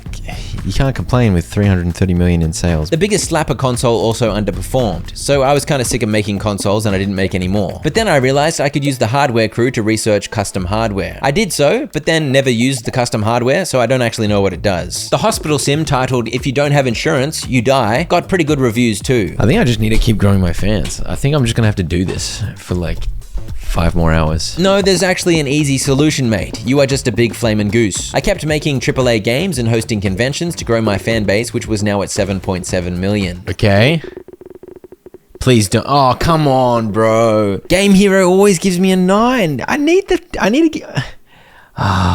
One tidbit I should mention. I was now making my simulations multi-platform, putting them on the PlayStation 5 as well as the PC, because I'd worked out simulators are a great match for the PS5, so why not? But when the racing sim Burnout saw solid records, yet a dip in reviews, it was a bad sign. What? How do I get a 7? Nah, I've had enough. I'm going straight back in. The Game Dev Sim Dev Head didn't really improve the scores, but somehow got way better reviews. Also, I called the Game Dev Head earlier, but I guess I forgot. Hospital Tycoon was an impressive effort. It's not even good. Like, what is the difference? Then it gets a 10, and another 10, and another 10. What did you give it an 8 for, you butthole? Oh, for goodness sake. What a butthole, honestly. Sometimes new topics trended, so I decided to go on a rampage researching every available topic, because I figured I might as well make games with new topics and increase my chances of lucking out with the trends. I think airplane, school, fashion, business, maybe virtual pet, history, those all might work with simulator. And I kept training. Floydson had almost 900 in both design and tech, and all the staff's speed stats were approaching 500. This helped the construction sim Tradie Paradise get insane stats. But did that help me get the clean sweep of 10s? I get insane stats on it, and it's just lower than usual. I may have been mildly exasperated, and then I finally realized something. Oh, if I just leave them doing nothing, I get research points. What the heck? How did I not realize that until now? I've just constantly had them on projects, so I didn't realize. Yeah, they were getting research points pretty fast actually, whenever I wasn't using them to host a convention or to market my AAA games. So they'd been hugely speeding up my training. I tried out the plane genre with Plane Crash Sim. By the way, I had over $3 billion. Also, over 10 million fans. Look at these incredible scores. And no results, just a flimsy 7. At that failure, I got fed up and tried flipping the script. I randomly made a small RPG called Small RPG of Glory. It absolutely sucked and obviously got terrible reviews. What I didn't realize at the time was I lost 1.6 million fans from that. I guess because my fans had become accustomed to AAA bangers, so the small dinky game offended them. Whoops. I did a lot of training before my return to AAA, and the business sim Capitalist Glory came out nicely. And you may recall I mentioned ages ago that simulators are supposed to be technology heavy. I still wasn't aware of that, but because my staff stats were no longer design favored, this game naturally had a better tech score thanks to the sliders, which is actually positive for the potential reviews. Is Capitalist Glory actually going to do it?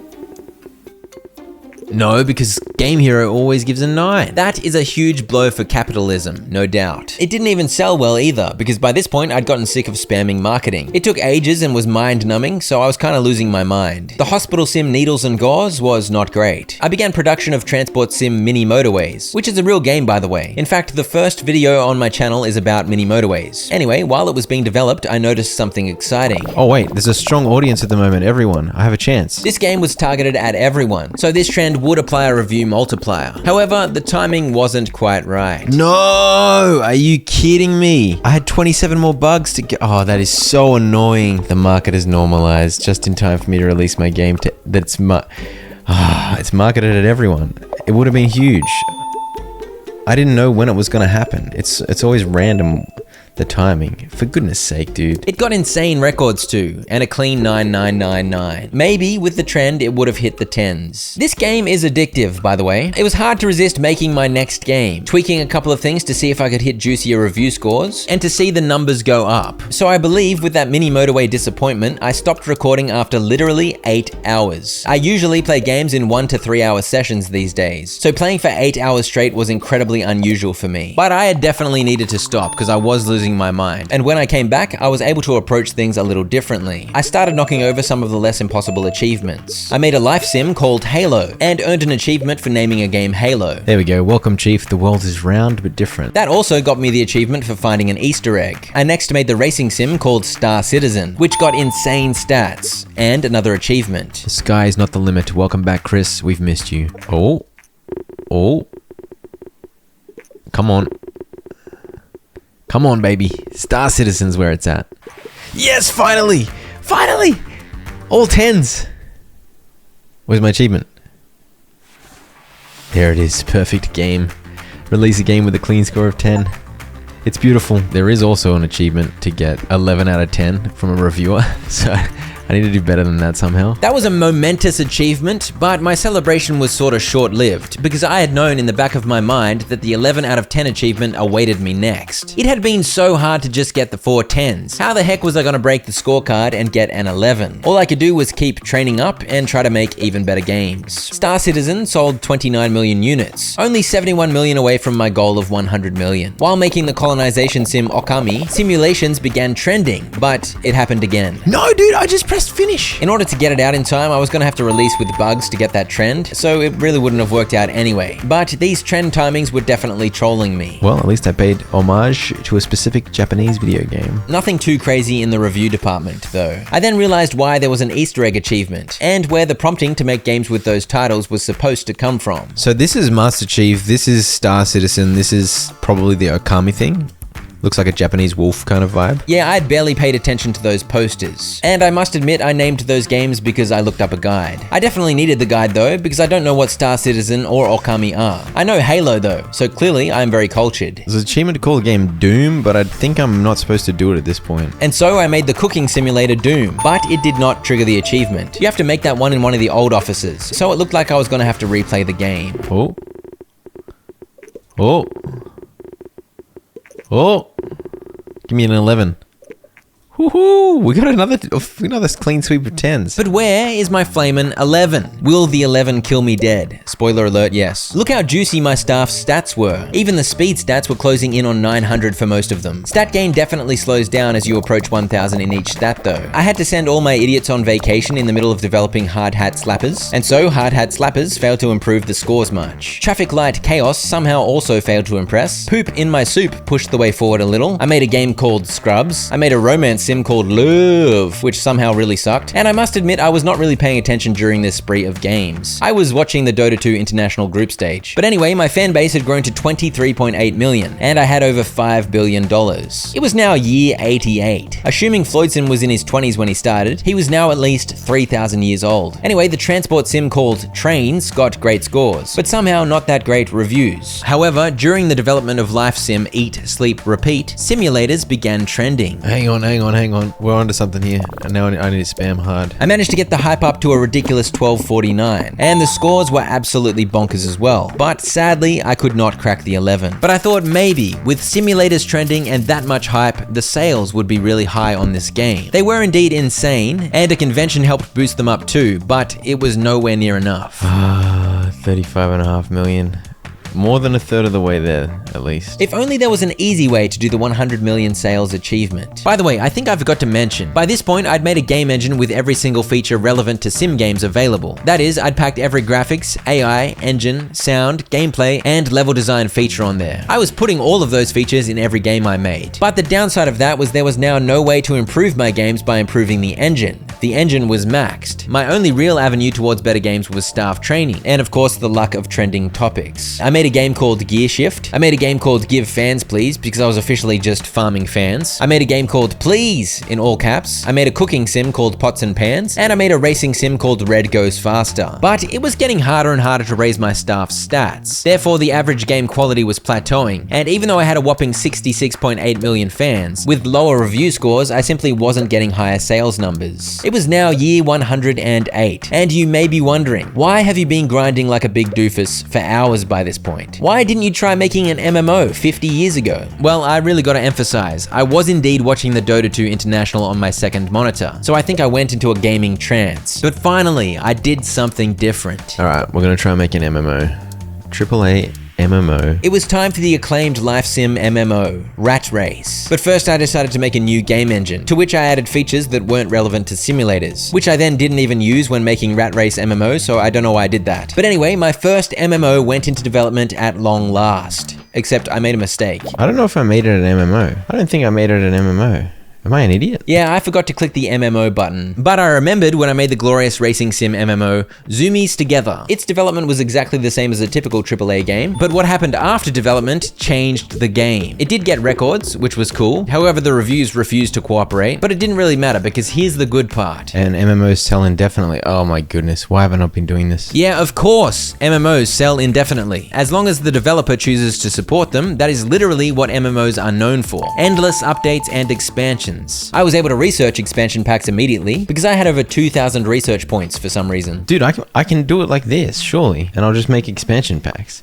Is this the easiest thing ever? Why did I not do this? As you can see in the sales of Zoomies Together, some of the bar graph is red. That's the cost of upkeeping the game. So yes, MMOs can be kept on the market forever, but at some point they'll probably become unprofitable. I had over $6 billion, so I wasn't really worried about that. Also, I was able to create expansions, which would hopefully add hype and revive sales to the game across time. Why am I so dumb? It's because I felt like my plan was working. I managed to get up to 30 million sales. Suddenly my game started being crap. Conventions also helped boost the sales, but when the expansion Zoomies Together Again came out, that injected a proper boost, even though it got pretty crap reviews. It adds sales to the original game. Yep, no new sales counter was added for Zoomies Together Again. Its sales were added straight onto Zoomies Together, so the 100 million sales dream was alive. It was up to about 20 million after the expansion's release, so there was nothing to do except make another expansion. I think that's also what Blizzard says in their monthly WoW meetings. Also, I don't know why on the bar graph the red is sometimes at the bottom and sometimes at the top. That's weird. By the time the next expansion, Zoom, was released, sales cleared 40 million, a new record. But maintenance for the game had gone nuts too. By the time the next expansion, Zoom Midnight, came out, sales were at 80 million, and the weekly cost of upkeep was a whopping 14.3 million. Fortunately, that barely dented my riches. And before I could even release the next expansion, titled 100 million Here We Go, I reached the milestone. So that wasn't so hard after all. I think it's actually more impressive that I got 35 million sales with a normal AAA game. I got a 10 out of 10 perfect game, and then I got like a 7 out of 10, 6 out of 10 MMO. The MMO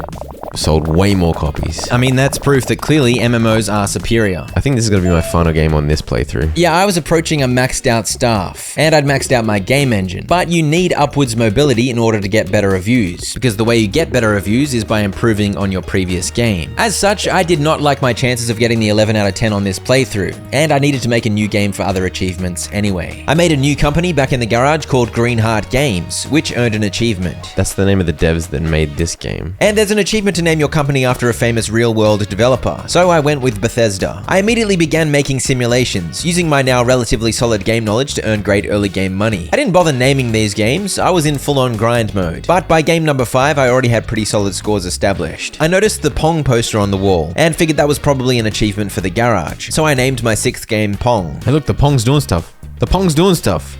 Is that because I named my game Pong? I'd say that's exactly why the Pong poster started doing stuff. And that was another Easter egg achievement. I checked a guide and there were no more Easter eggs in the garage, so I simply grinded out simulations with my winning formula. And my 9th game almost brought glory. Can I get an 11 out of 10 already? No, not quite. But that game made me the money to move into the office. Alright, so the references here, the Pong's still there. It has to be this, right? Space Commander and Mars. I had no idea what those were referencing, but apparently the Mars poster was a reference to Doom. So I made a school simulator called Doom for another achievement. I then named a music simulator Wing Commander. There we go, blue hair reporting for space duty. Little known fact, cats go all aggro.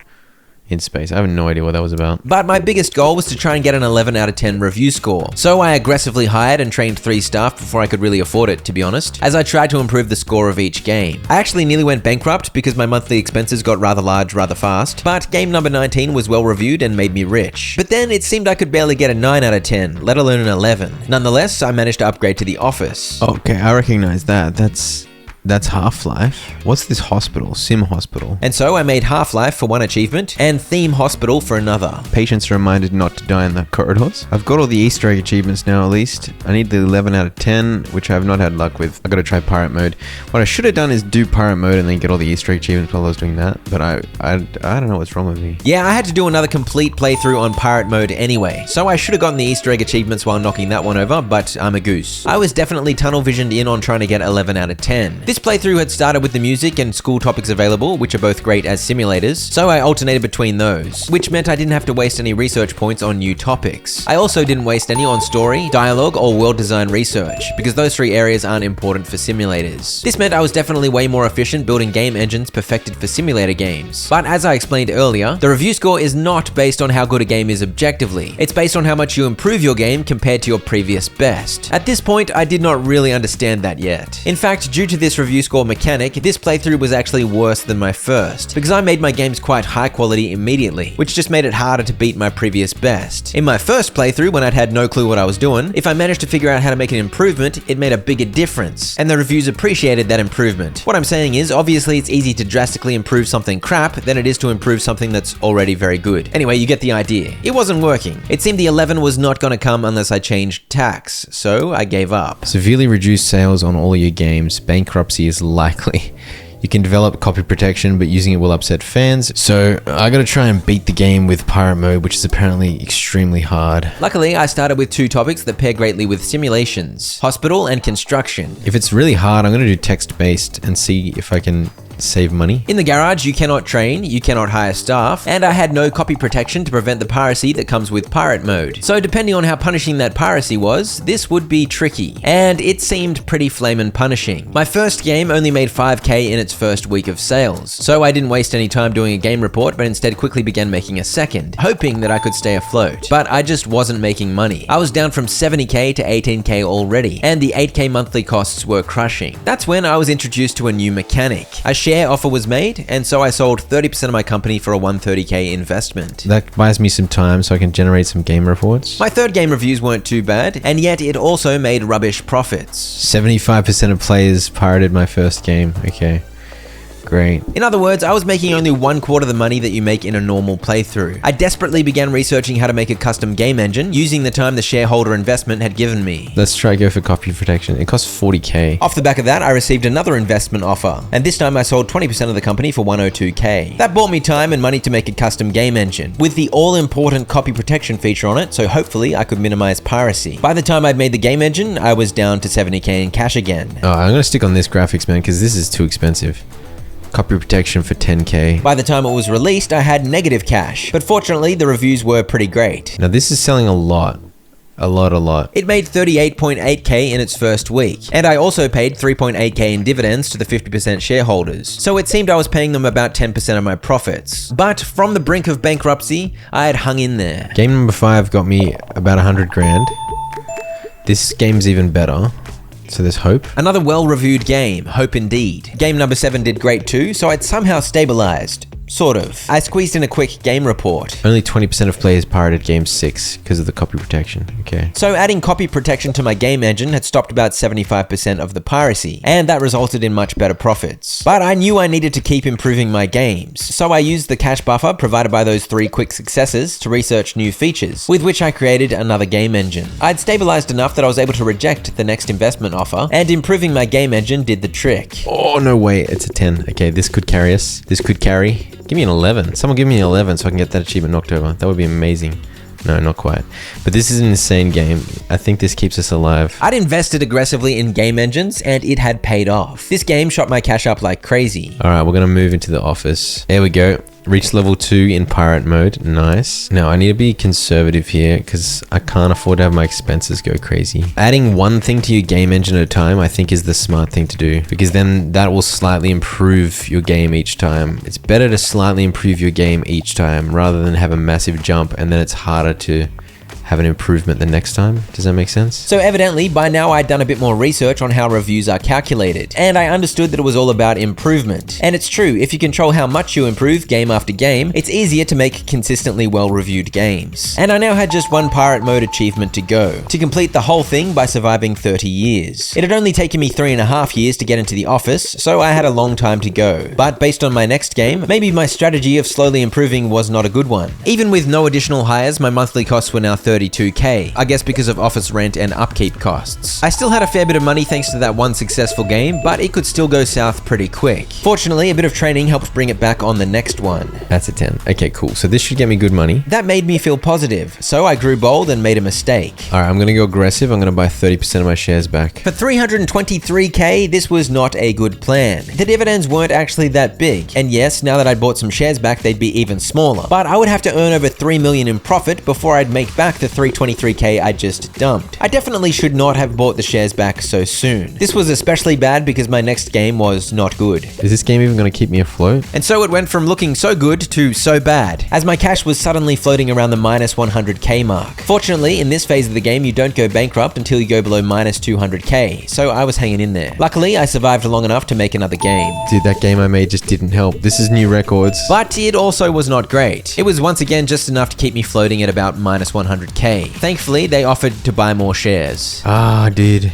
I got no hope. But it's not over till it's over, so I kept on hanging in there. For 5 or 6 games in a row, I posted okay results and continued floating at around 0 cash, maybe even slightly negative cash. I need to somehow make a insane game again. I was managing to train my one dude a little between most games, but that was all I could afford. We got new records. Can we do something? Can we do something here? The training meant my scores did improve a little each time, so I think that kept me alive. And I was stubborn. For some reason, I refused this investment. When Game 20 released, I was on negative 177 cash. Might be dead here. I spent too much money. Somehow, I survived, and luckily, they soon offered to buy more shares. This time, I wisely did not refuse, and that put me in the green again. It bought me time to do a little more research, and then I somehow posted a decent game. The follow-ups weren't that good, but it helped me to stay in the green for a while, so that was something. I mean, my games are covering my costs, but I really need a new game engine so I can get better copy protection and start getting some new stats. Basically, this was a couple of hours of me just stressing, constantly fearing the bankruptcy that awaited me with open jaws and stabby-stab teeth of financial ruin. I made several more games back to back, with little trickles of training in between, and my money stayed static. In fact, it probably fell overall, close to being in the red again. But at least I made it past year 10. I began wondering if I would just continue hovering at about 0 cash for the rest of eternity. Okay, even that like 7 or 8 out of 10 games sold pretty well. Even though the reviews weren't necessarily getting that much better, I somehow started making more of a profit. I guess because my fan count had grown. I pushed up to over 500k cash and declined this share offer. I think if I work my way up to a couple of million, maybe I can make a new game engine. And then drip feed one feature at a time. The only thing improving my games was training Floydson, whose stats now cleared 450. But then somehow this happened. Okay.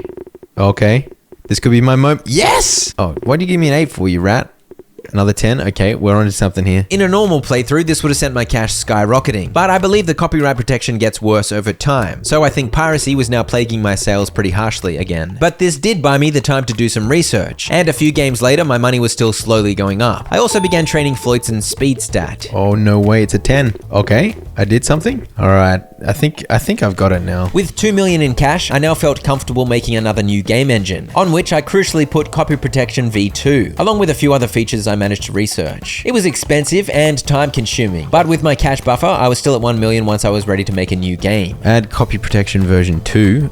So hopefully I make more profit. Alright, so I managed to make a new engine and my cash stayed almost at 1 million. Somehow, all that work did not help the review scores. Honestly, what a troll. Now my DRM should improve my sales, right? I think my sales have improved a lot. Yeah, even though this game kinda sucked, because I had better copyright protection on it, it outsold my previous best by far. Even still, my cash on hand floated around the same point for a while. I posted some much better reviews, which helped, and then my cash slowly began to rise again, game after game. It was suddenly year 22, and I just had 8 years years to go. I was now making enough money that I could invest into improving my scores, slowly researching features and making new game engines. I eventually began hiring, and by that point it was a sure thing. I was gonna make it. I spent the first 15 or so years of the playthrough on the brink of bankruptcy, barely staying afloat, but I eventually cracked it wide open and it felt pretty easy from there. I was able to improve the copyright protection a couple more times, and in year 29 and year 30, I suddenly made crazy profits, as my 70th and 71st game shot my cash well above 20 million. At this point, the threat of piracy felt almost irrelevant, and at the end of year 30, the game ended. Usually it ends in year 35, but there was an option to shorten it to 30, which I of course chose to make pirate mode that little bit easier. I had a minus 76k game. Against all odds, I finished pirate mode. My problem now is, how the hell do I get an 11 out of 10 game? I mean, 11% of people have got it. My conclusion is, the 11 out of 10 thing is pretty much pure RNG. You can make so many improvements and make the best game possible, but at the end of the day, it's up to chance. If you get a clean sweep of 10s, which is also based on RNG, then you have a chance at an 11 out of 10. By the way, for those who might not know, RNG stands for random number generator. Basically, RNG means uncontrollable video game luck that happens in the background. It certainly felt like RNG was what I was up against. At this point, I opened up that Bethesda playthrough where I was in the mid game. This is the playthrough where I got all the Easter egg achievements. Got a strategy here. I'm hiring the crappiest people possible. I found these graphs on the internet, which taught me what audience targeting I should do. I don't know why I never did the contract work. I never did any contract work in any of my other playthroughs for some reason. I rediscovered contract work, which I did to earn some research points, and I made several games without improving their quality at all, just to save up money. Like, how are these reviewing so well? I'm not improving anything. Yeah, honestly, I don't know. I did literally zero training, I did no game engine improvements, I did nothing, but I kept getting solid reviews. Maybe I should just do nothing and I'll get an 11 out of 10. At least it helped me save up 120 million easily. It felt especially easy compared to pirate mode, that's for sure. And at that point, I stopped making games and began investing all of the money into training my staff, into researching features, into anything that would improve my design and tech stat points. I figured if reviews are determined by a game's quality relative to previous games, surely if I stopped making games and just invested a bunch of money into improving my next game, it had to be a banger. When I saw that a young audience began trending, I couldn't resist. Because according to that graph, school simulators are great with a young audience. By this point, I'd already trained up a little, so maybe that combined with the trend could pop off. Didn't even get 4 10s. I also got a little cheeky here, because I'd backed up my save file at the point where I began training. I loaded up that save file, began training again, and I sunk 50 million into improving. I made as perfect a game engine as I could. I raised my staff stats by over 200 each, and I got all of them their boosts. So after backing up the save file again, I experimented, because maybe that'd be enough. I'd only made medium games on this save, by the way, so I tried another medium game first. So I'm gonna add the PS5 to my lineup, and I add in a bunch of new features. And obviously, my way better trained staff went nuts with the bubbles. This score is way higher than anything I've ever done. Like, way higher. My previous best on this playthrough had been about 500, so this was indeed a massive improvement. But nope, not even clean 10s. I reloaded and tried again with a large game. My first large game on this save. With the extra development time, this obviously got an even higher score, doubling the previous best. The reviewers liked it, but this is where the RNG comes in. What? Well, that looked promising, right? So I think I just gotta keep trying, which is kind of depressing because I don't know, it's just a long day. And so I began reloading, making a large game and hoping. How?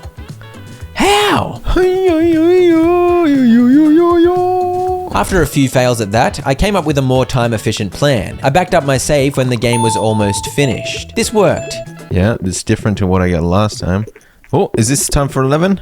11? I was loading up essentially exactly the same game over and over again, but the reviews varied each time. But obviously this was much quicker, not having to remake the entire game. I tried this about 10 times, but somehow didn't get a single clean sweep of 10s, so I gave up. And after reloading, I did not make a game. I instead spent another 40 million or so on training up my staff even more. This helped improve the scores a little bit more, and I then did the same reloading shenanigans, but it just wasn't happening. I'd set it up so I was making a game where my staff had about 400 stats higher, where I had a way better game engine. And I even managed to luck out and get a save where simulation was trending at the game's release time. That finally helped me get 4 10s again, but the 11 continued to elude me. I was making a game more than twice the quality of my previous. I had everything perfect. I even had simulations trending, but after an hour and a half of reloading, I somehow only got 3 clean sweeps of 10. There were no 11s in sight. I've mentioned a few times earlier that some genres are more design heavy and others are more tech heavy. This is when I actually learned about that from the wiki. Simulators, which were my go-to go-to game are more tech-heavy, but without much thought, I trained a slightly more design-favored staff. So I hadn't been doing it perfectly after all. That was one factor that was off. My stats were actually better for RPG games, so I made a game engine suited for RPGs. Since I have a better design stat than tech, I think I'm going to try and use RPG, but that means I need to buy all the story quest, dialogue, and world design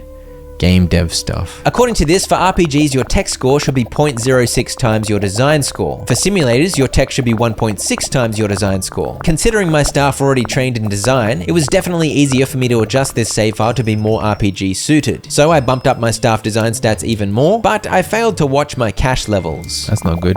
Am I going to go bankrupt? I'd been prepping to make this for ages, and now I was going to go into the red. Fortunately, the bank bailed me out, which bought me enough time to actually finish the game. And by the looks of it, I had pretty much the perfect emphasis on design. 804 is about 0.6 of 1327, but no bingo. I tried reloading a few times before giving up in a bit of a rage. I then stopped playing the game for ages because I wanted to play Satisfactory, and I was sick of this nonsense. A couple of weeks later, I figured I'd better knock over the Flamin' last Flamin' achievement to get the Flamin' 100%. So I whacked a video on YouTube and got busy save scumming again. I tried loading in the save file with the RPG game for a bit, but it refused to get any clean sweeps of 10s. So I switched back to the simulation save file, the one where sims were trending, and it at least gave me a few clean sweeps. But we're talking about 3 times in 50 reloads. And of course, the only chance I had at an 11 out of 10 was if I rolled a clean sweep of 10s in the first place, and those were evidently rare enough. So I was hunting a really rare thing just so I could have another chance at an even more rare thing if I got the rare thing. I spent another hour and a half doing this before getting fed up. And at that point, I found a cheat mod. It had a whole bunch of naughty stuff, but I wanted it for one reason. Activate always have perfect scores. Yeah, so this was not my finest hour, but I'd been trying to get an 11 out of 10 for several hours by this point. And if you think about it, I was reliably getting clean sweeps of 10s on my own, which gave me a chance at this achievement. It was just a matter of time. The problem was, I only got one about every 20 minutes. With the cheat mod, I was getting them every 2 minutes, as I made small games over and over. And with the cheats on, it only took me a few more games. It's not even going to give me the achievement, is it? At this point, I thought for sure the game had detected the cheats and disabled achievements, and I was ready to cry. It didn't work. Oh, it did. It did work. It's a hollow victory, man. Look, 11% of people have that achievement. Most of those people would have just got it randomly while playing, and I couldn't get it. The reason I resorted to cheating is because I was trying for like 6 or 7 hours. I then rambled for 2 minutes making excuses for my cheating, but it is what it is. You may be disappointed, you may totally understand and think it was fair enough. I don't really care either way, I just wanted to play more Satisfactory. For those who find it interesting, this was 29 hours of gameplay total. Well over half of that was achievement hunting. Great game, by the way. Finally, the most pure 100% you've ever seen.